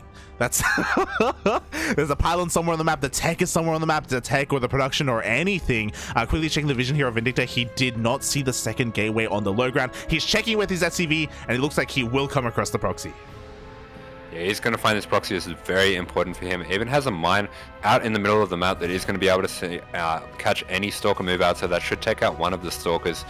Does attack this gateway, so letting him know, I see it, and he's actually going to be able to send out some of these Marines to take it out. Ooh, we'll see if he can do so, because you know what, the Stalkers are on the way. Ooh, the mine repositions, and it does get wasted on that probe. Yeah, really nice move from Haas there, taking that out, but even going to be able to use this mine just to distract these from a little bit, but he's going to lose a lot of these Marines. Yeah, one Marine goes down, maybe even a second as the bunker finishes up. Ooh, only loses one Marine. Not bad here, but the Stalkers, they push on through, and they target down the wood mine before a shot goes off. Yeah, a little bit of a misclick there, just using those SCVs to attack the rocks there. But this is so many Stalkers going down. Ooh. This is fantastic for Vindicta. Yeah, looking at the units lost, Vindicta lost a bunch of Marines for 4 Stalkers. A very efficient trade here for Vindicta, but Haas is not deterred. Oh my god, he's crazy. He's going for glaives. Yeah, this is something that I have seen Haas do a lot of times, and it doesn't make sense. It shouldn't work against Terran, but he somehow makes it work, and boy, to what effect. This is a terrifying opening that he has here, and it's a very confusing one to play against, because as Vindicta with all these Stalkers at the front, it can be a little scary to throw down a wall, but it's going to be extremely important for him that he gets this wall going. And meanwhile, we see 5 more gates going down for Haas. Oh my god, we are going we're going all in on 2 bases here for Haas. We have a random SCV scout, and it looks like, can he get up into the main base? He barely will not get into the main. He will not get the scout off. The Marine checks and sees another wave of adepts. Yeah, it does see all those adepts. Haas is actually going up to 8 gates, and yeah, good job by Mixer, just throwing down the eBay as well. Does have a wall off here, but if he can try to work out what's going on here, I would like to see him throw down some extra bunkers. Just one bunker is not going to be enough, but he does get the perfect scan here. There we go. He gets the scan. He does see the Twilight Council. He sees it researching. He sees the explosion of gateways as well. But Haas doing Haas things. He starts probing. He throws down a forge at his natural, and he's going for a 3rd. Yeah, it looks like he's not going to fully commit to this one, but Vindicta does have his upgrades going. He has been delayed a little bit in this way, but he has his defensive position set up, and he is going to be able to get further into this game. Yeah, and this is... Yeah, go ahead. Yeah. No, go ahead, Bob. Well, he does have the extra bunker there, but he even does have the option to send this Raven across the map to get a little bit of extra harass, and it does look like that's what he will be looking to do soon enough. Oh yeah, exactly. He's just making sure he doesn't need it back at home, making sure he has plenty of energy for scans, I imagine. I was going to bring up that we do have a scouting Marine headed across the map, and it looks like it will confirm that Haas has expanded and taken a 3rd. Yeah, Vindicta doing a really good job just being so thorough with his scouting over and over and over again. He's going to cancel that extra bunker, realizing he's not being all-in off 2 bases at this point, and throws down an extra scan here to see what the gas situation is. Yeah, exactly. Again, getting full information on what Haas is doing. Now he can breathe a little bit easier, recognizing that it's not going to be hyper-aggression, and he can be the one to be the aggressor. Because he's a little bit paranoid, he throws down a safety missile turret to make sure that DTs don't wander in. Yeah, just being extra safe here. That will also stop any warp prisms coming in to drop on top of that tank and start warping in, and he is going to do that Raven harass that we were talking about earlier, but this is a lot of adepts. That's a lot of adepts right. There's the Raven harass. I love that Haas is just revealing a handful of them. He hasn't shown his hand yet, despite the fact that he is expanding the fight, despite the fact that he is going for +1 for Blink. That's a lot of adepts. Oh my god. This is a really wild play, and very unfortunate for Vindicta. He doesn't have a read on what's going on here. He's going to send out a lot of his units to go attack on the side of Haas, and as soon as Haas sees this, that's going to be his go-ahead to start his attack. Yeah, exactly. He's getting ready to dive in, not just with those adepts, but we even have a decent Stalker counter as well to push on through. Do you have a lot of Widow Mines though? So there is a world where if the best Widow Mine shots go off, Vindicta, he still can defend. Yeah, that's right. He does have a little bit more defense here, so he isn't fully committing with these drops just yet. But here he is in the main. He's going to throw down some Raven turrets at the third at the same time if he does get the space to do so. So a lot going on all at once here, but this might be Haas's trigger to go attack. Yeah, exactly. We do see a blink. We do see a pick up here, so Vindicta's going to be able to get the hell out of here. He only gets 2 probes for his troubles. At the same time, we see another warp in. Haas, he's not content yet. He wants more adepts, and here we go. He's pulling the trigger. And the wall's on the wall. Up. Yeah, here he goes, and the wall does not get up in time. This is disastrous for Vindicta. This is the worst case scenario, but he does warp on top of all these mines. That's so many of the adepts going down. Yeah, maybe it was a bait. Maybe it was a bait as the tanks are going down on the low ground. The drop is committed across the map, but there are Blink Stalkers to help meet this. Vindicta, the medevacs are going to be focused down. He only gets out with 1 of them. Meanwhile, the adepts are being cleaned up, and they haven't killed that many workers. Yeah, so many of these adepts going down, and this is Vindicta's moment to go across the map. He should have a decent army supplier lead, but it does look like he is down a little bit in supply. I have to say, this kind of defies belief how Haas is able to do this. That is a huge armor shred, but there's so many adepts here. Yeah, there's just so many adepts. The tanks are on siege. The bunker is trying to do whatever it can. The rest of the adepts are coming on in, not just the adepts, but also the Blink Stalkers as well. Haas is looking to pull the trigger. Yeah, Haas being so aggressive here constantly, and behind this he has so many gateways, so many probes. It's just an insane way to play the game, and it's what makes him so difficult to play against, and it does look like he's finally breaking through here. Yeah, he's breaking on through. The bunker goes down, the tanks go down, the Widow Mines go down, the boys are being pulled. Vindicta trying his hardest to hold on, but even if he deflects this attack, he is far behind in the economy. He has a 3rd CC, but he has less than half the worker count of Haas. Yeah, that's right. Haas has been absolutely relentless with this pressure, and these Warpians, they are big, they are tough to deal with. He does have, looks like only 8 gateways at home, but he's just been so relentless with these Warpians. Yeah, so relentless, and he just doesn't let up. We do have a couple more Widow Mines being set up here, and maybe with the best connections, they can make some work happen. Avoids the friendly fire. The Widow Mine shots go off. Yeah, very nice job there. Haas was trying to splash all of those units, but he's going to have to pull the SCVs once again, and these adepts are able to shred through the SCVs so quickly. He's going to take down a lot of them, and if he can chase after these Stalkers, he's going to be able to start pushing back. This bio count is starting to get pretty good for Vindicta. It's starting to get pretty good. The worker count is not, and Haas, like, doing Haas things. He just has such an insane economy behind this. For a moment, we do have a little bit of time to breathe here for Vindicta, but again, the wall is still never going to be a wall. It's never going to stop Haas from just shading on in. Oh. Yeah, he does realize that he has to take the initiative here. He has to jump on this army, and he's taking pretty good trades, but considering the difference in economy, I'm not sure if it's going to be enough. Yeah, I mean, he does actually take the fight, and he cleans up almost every single one of these adepts. He kills a lot of Stalkers as well. Vindicta will be able to take this actually ahead in supply. Yeah, it does come ahead in supply. There is a lot more army for him, but there's going to be only a very small window where he is ahead, and Haas is just being relentless with his pressure. Is going to be keeping him at home. Yeah, exactly. Just threatening with the shade, just making sure that Vindicta doesn't have the freedom to move out across the map. At the same time, Stalkers move in. They do take down the mining mule at the 3rd base. Adepts just keep on threatening, just keep on containing. Yeah, these shades have to be respected, and that is keeping Vindicta at home. He is starting to push out a little bit, trying to deny these Stalkers, but there's a lot of potential for Haas to just keep warping in here. Yeah, exactly. I mean, Vindicta's well aware of the proxy location. He's thinking about maybe trying. Oh my god, he's pulling the boys! He's going for it, puppy! Yeah, this makes a lot of sense. He's not going to be able to get back into this game economically. He has to make something happen, and he has to do it now. And he's taking decisive action, but there are a lot of zealots at home. Oh my god, charges on the horizon, +1 armors on the horizon as well. This has been spotted by the War Prism. Haas is fully aware. He can opt to recall back home, as Vindicta is going to maintain control of the natural. He is going to get on top of the ramp, but it looks like he may even deny that upgrade.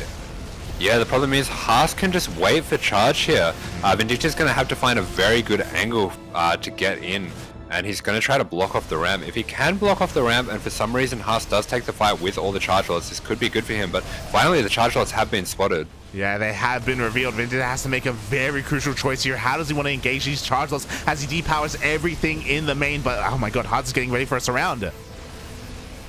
Yeah, Haas sending that War Prism up, and Vindicta just going to try to wedge himself in here, taking out a lot of the probes, so he is doing good damage, but Haas is being so patient here, and it's a scary situation for Vindicta. If he takes down this Nexus, that will actually make things a lot more dangerous for him, but Haas is going to send it across the map. Wow, this does get spotted by Marine, by the way, so Vindicta knows it's now safe to move down this ramp as he takes down all the production. That's the other important thing to take note of. Haas, despite having a better economy, doesn't have any production, so he throws out 6 more gateways. Yeah, he does have those 6 more gateways on the way. He will just have to be working with what he has remaining so far. He has split up his army a little bit. He's going to use those zealots to take out as much as he can, and Vindicta is going to have to rush along in this base trade. Yeah, exactly. I do appreciate that he doesn't waste any time here at the natural base. He moves on forward towards the third. Meanwhile, the zealots actually turn around. Haas has decided no, he doesn't want to go for the base trade quite yet. He wants to still fight the army. Yeah, that's a big stim from Vindicta, going to try to get on top of these probes, and he does have a little bit of time before the army of Haas does get back, but this is a pretty dangerous spot he's in, and Haas is setting up a massive surround. I'm quite worried for Vindicta here. Yeah, I'm worried as well. The zealots have been spotted here, by the way. Vindicta's fully aware. He's actually now no longer in position to get surrounded. He does catch a couple of zealots. Yes, he's pretty important, but at the same time, it does buy Haas time to get his production up in the bottom right-hand corner. If Haas can start warping in, that is going to change things, but that's a really nice scan, does realize the situation, and he's going to start taking the fight here. Takes the fight before Haas is ready to take the fight, and so many of those zealots going down. This is a really crucial move for Vindicta, and suddenly things are starting to look up for him, and Haas is sending a lot across the map. I agree with what Haas is doing. After that move, Haas cannot fight. He cannot take this fight at all. We have a recall to get the hell out of here. He goes all the way towards the natural base. Vindicta will be able to shut down all this production, and now Haas, what you see is what you get. Let's look at the units tab. We have 16 zealots and 2 stalkers. Yeah, it does manage to get one last warp in of those zealots, but honestly, looking at the armies, I think things are a bit better for Vindicta, and he can even float his units into the corner, so I think Vindicta might actually be free rolling on a draw here. I mean, he's ahead right now. He can even fight the army. Let's be honest right now. We do have a little bit of mining going on right now. Vindicta is headed in that direction. There is no proxy nexus, so once he kills this, everything will be revealed. Oh, never mind. Yeah, Haas is able to get a Nexus going in the top left-hand corner, but things are looking pretty good for Vindicta here. It's going to be very hard for Haas to get a win. I think the only thing he can hope for is a draw in this situation. Yeah, that's the only thing he can work for, look towards. Meanwhile, we do have a bit of an EMP. We do see all these probes going down. They actually turn around to fight, maybe even to get a free ghost if they can get it, as Vindicta is cleaning everything else up. And he has spotted the top left. Yeah, spots the top left. That is the last remaining Nexus for Haas. I think Vindicta is doing it. If he can do this, that actually gets CranKy Ducklings through to the World Team League Code A. So this is a vital moment, a very intense moment coming up here. I love it. Vindicta, he picks up, he leaves. He knows that he can take down this base. We see a cancel, by the way, as Haas goes for his natural once again. We see a scan as Vindicta has landed the space. He has resumed mining.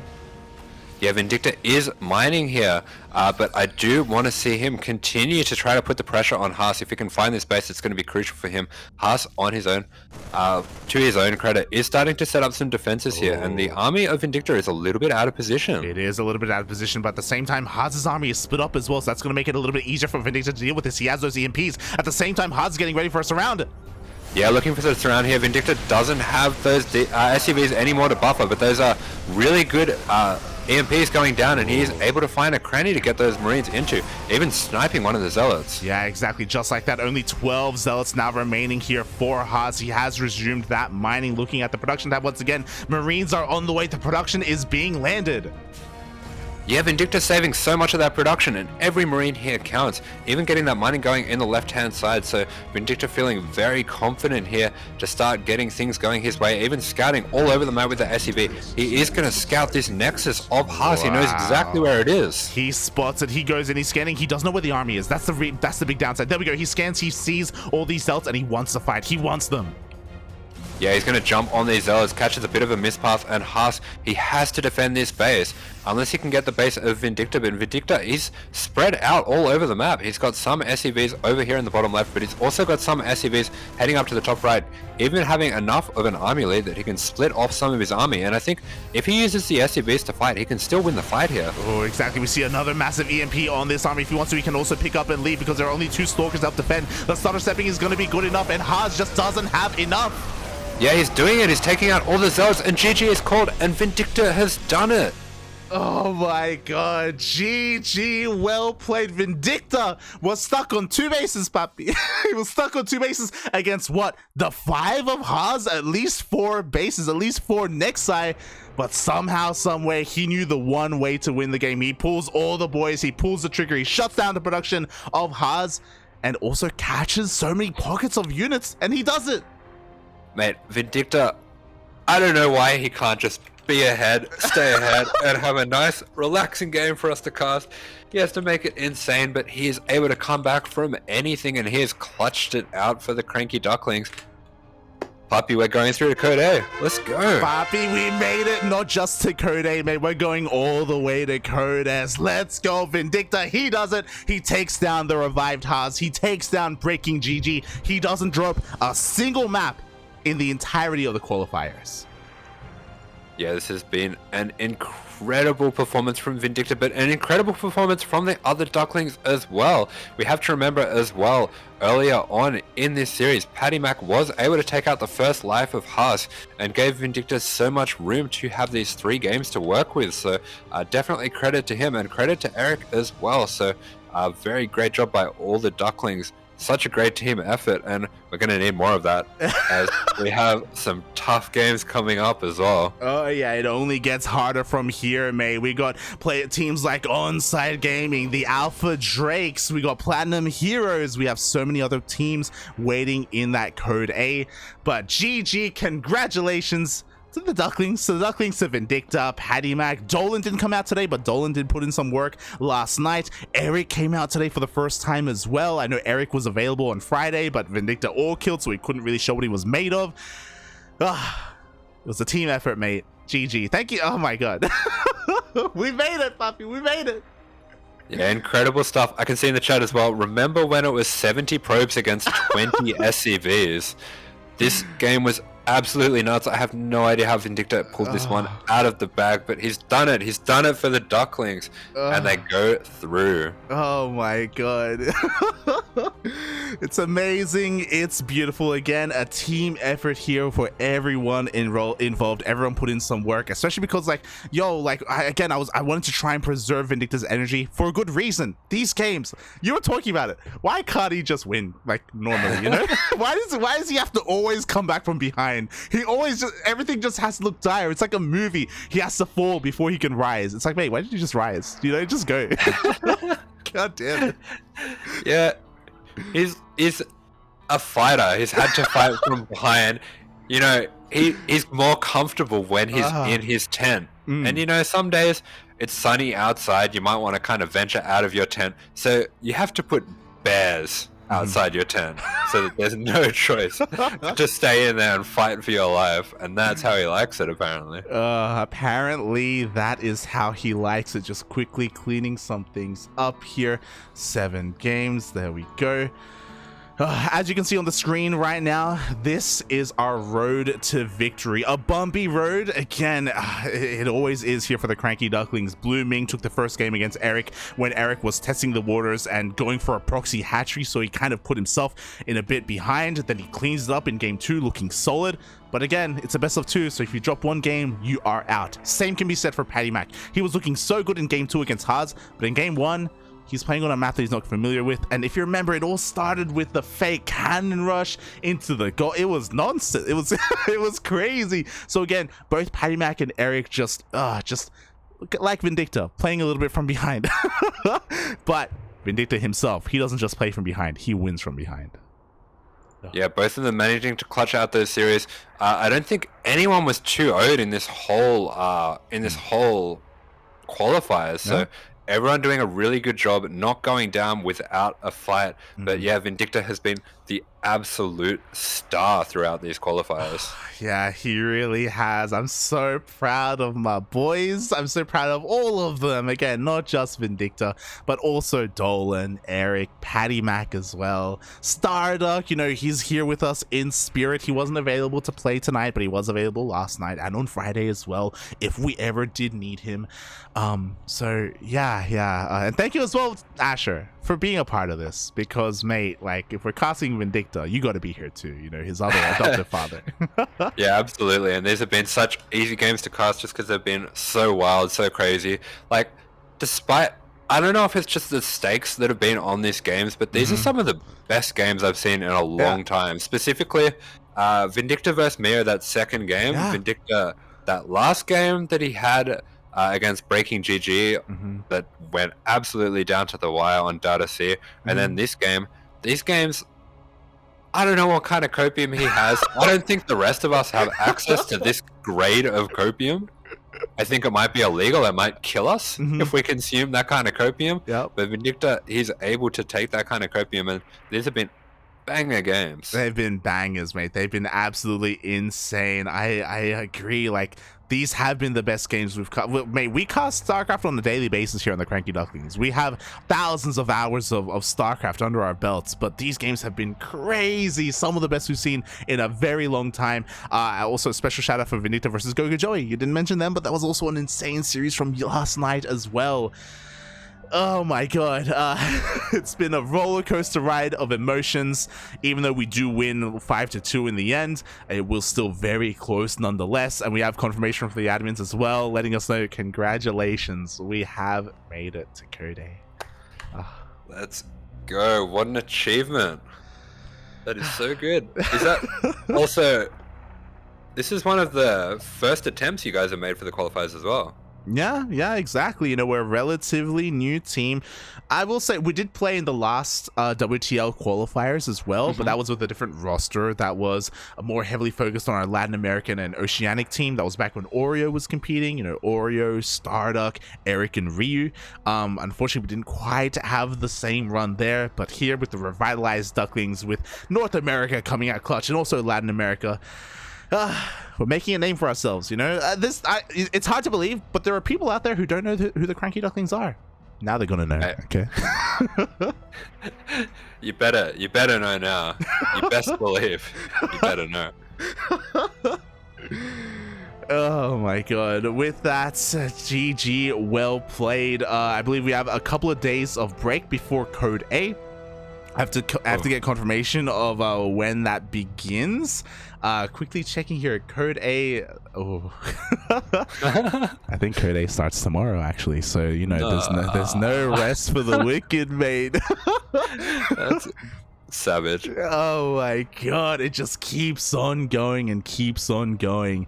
So unless Wikipedia is wrong, it says Code A does start on the 12th of September, which I believe is tomorrow. So we will have a couple of hours before the brackets are released, and we are going to be going up against some insane teams that are waiting for us in Code A. Yeah, so it looks like we do have a few other teams already going through.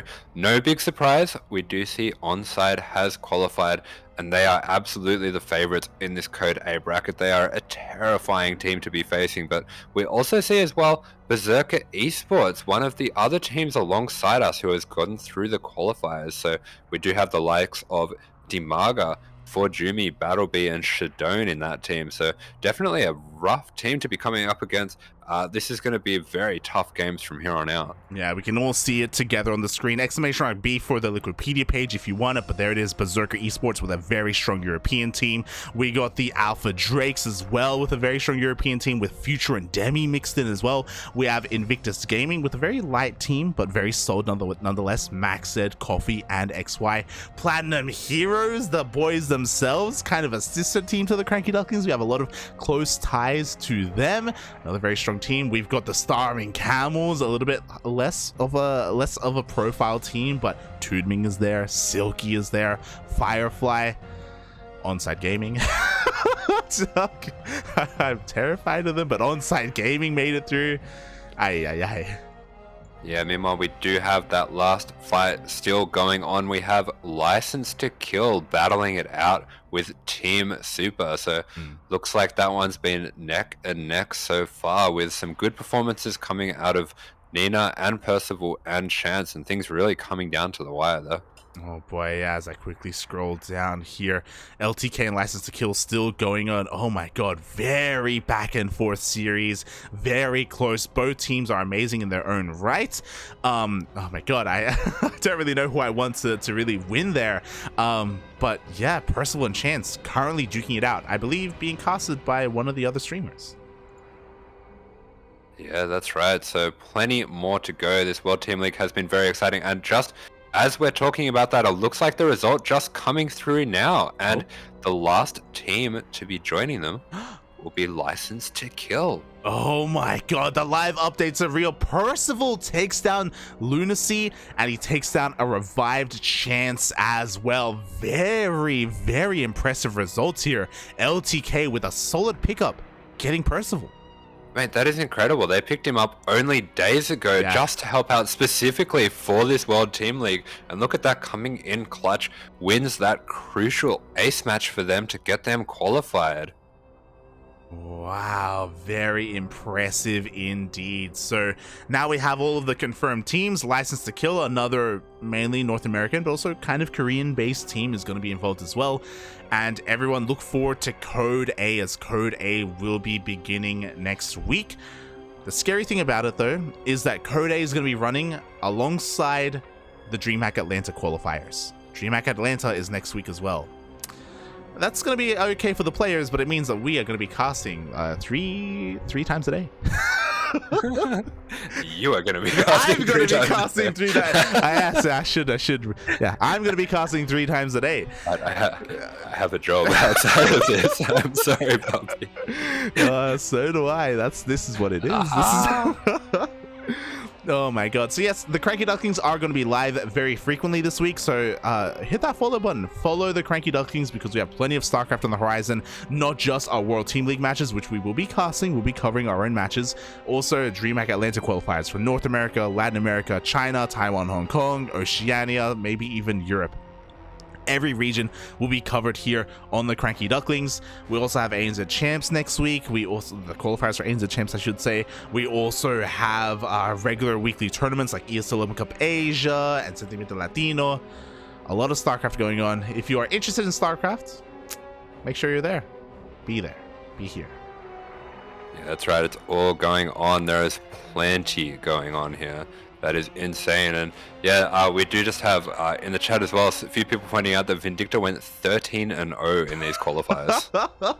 That's crazy.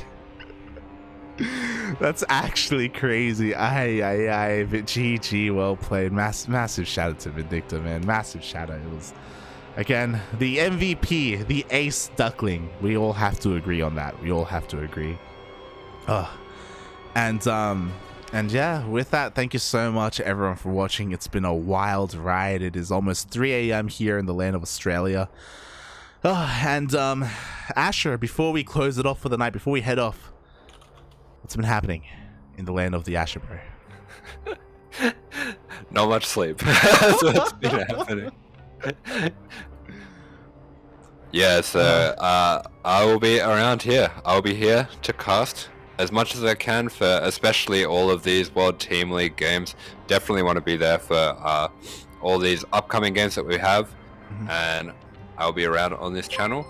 Also, probably going to be looking to be maybe doing my first stream towards the end of this week. Oh, towards the end of the week. We look forward to it. When Asher does go live, we will pressure him to tweet, and we will post and we'll spread the word when Asher does go live. So look forward to that. Look forward to the cat cam. I can't wait. Oh my god. But yeah. Exclamation mark AsherBro in the chat if you guys want to get some links to some more Asher, some more cat action. Yeah, and where can they find you, Mr. Light? Follow me at light_VIP on Twitch and Twitter. I stream throughout the week. I was actually streaming earlier today as well, casting, but also streaming some ladder sessions, some work streams, as well as I have been editing some VODs. So you can follow me there on my road to 4.5k. It's a rough road. It's a rocky road. Sometimes we go backwards on that road. More often than not, we are headed in the wrong direction. But I'm trying to bust into Masters 2. I'm trying my hardest, struggling. But if you're interested in following me there in my endeavors, follow me on my Twitch channel. We have a lot of fun. We have a lot of nice music, and it is quite chill as well. Also quite smooch. We do smooch quite a bit. Asher knows that. Asher knows. So you can follow me there. Otherwise, if you just want our casting content, then follow us here on the CranKy Ducklings on Twitter, Facebook, Instagram, YouTube, Discord. We're on all the social medias. We're on YouTube. We have a Patreon as well. All the money that we make goes towards the tournaments that we run, and it also goes towards the salaries of our players. We're able to host all of our players, and we're able to send them to Valencia. We're able to send them to Atlanta, thanks to all the support we get on Twitch and on Patreon. So thank you so much for all of the support. Again, follow us there. Check out our YouTube for the VODs, because all of our VODs are eventually uploaded to YouTube when we have time.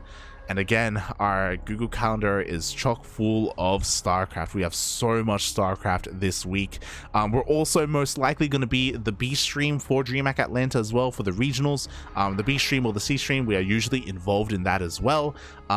So yeah, we're just going to be all over StarCraft for the next month or two, at least until DreamHack Atlanta wraps up. So we're going to be quite busy, and make sure, yeah, you're there too. I don't want to be alone in this. Oh, God. Yeah, we love to have you there. We love everyone in the chat hanging out, and everyone's been so supportive and lovely in the chat, especially in the last few days with these World Team League games. So shout out to you guys. Shout out to everyone in the chat. Aseri, Emperor Fools, Yakul's there, Kuru's there, Baby Links is there, Constant A Mover again. Thank you so much, everyone, for supporting us, and we'll see you guys tomorrow for the first day of Code A. Straight into it. Straight into it. We don't have confirmation of who we're going to be playing. It is going to be a double elimination bracket, but we're playing someone. Hopefully not Onside Gaming. It's alright, Vindicta's ready. We're going to take on Maru. We're going to beat Maru, and there's going to be 20 supply to 20 supply at the end of the game. My heart can't take anymore, Asher. It can't take anymore. Oh God, but thank you so much for watching, everyone. Stick around, we're gonna give someone else a beautiful raid, someone else in the community, probably the LTK series is already done, but someone else who's streaming, maybe even Vindicta if he goes live. But thank you so much for watching, everyone. Thank you so much for the support. Asher, do you want to say anything before we head off? Don't forget to hydrate your hydras. Stretch your roaches. Drain your distract. See you guys later. Bye. Bye.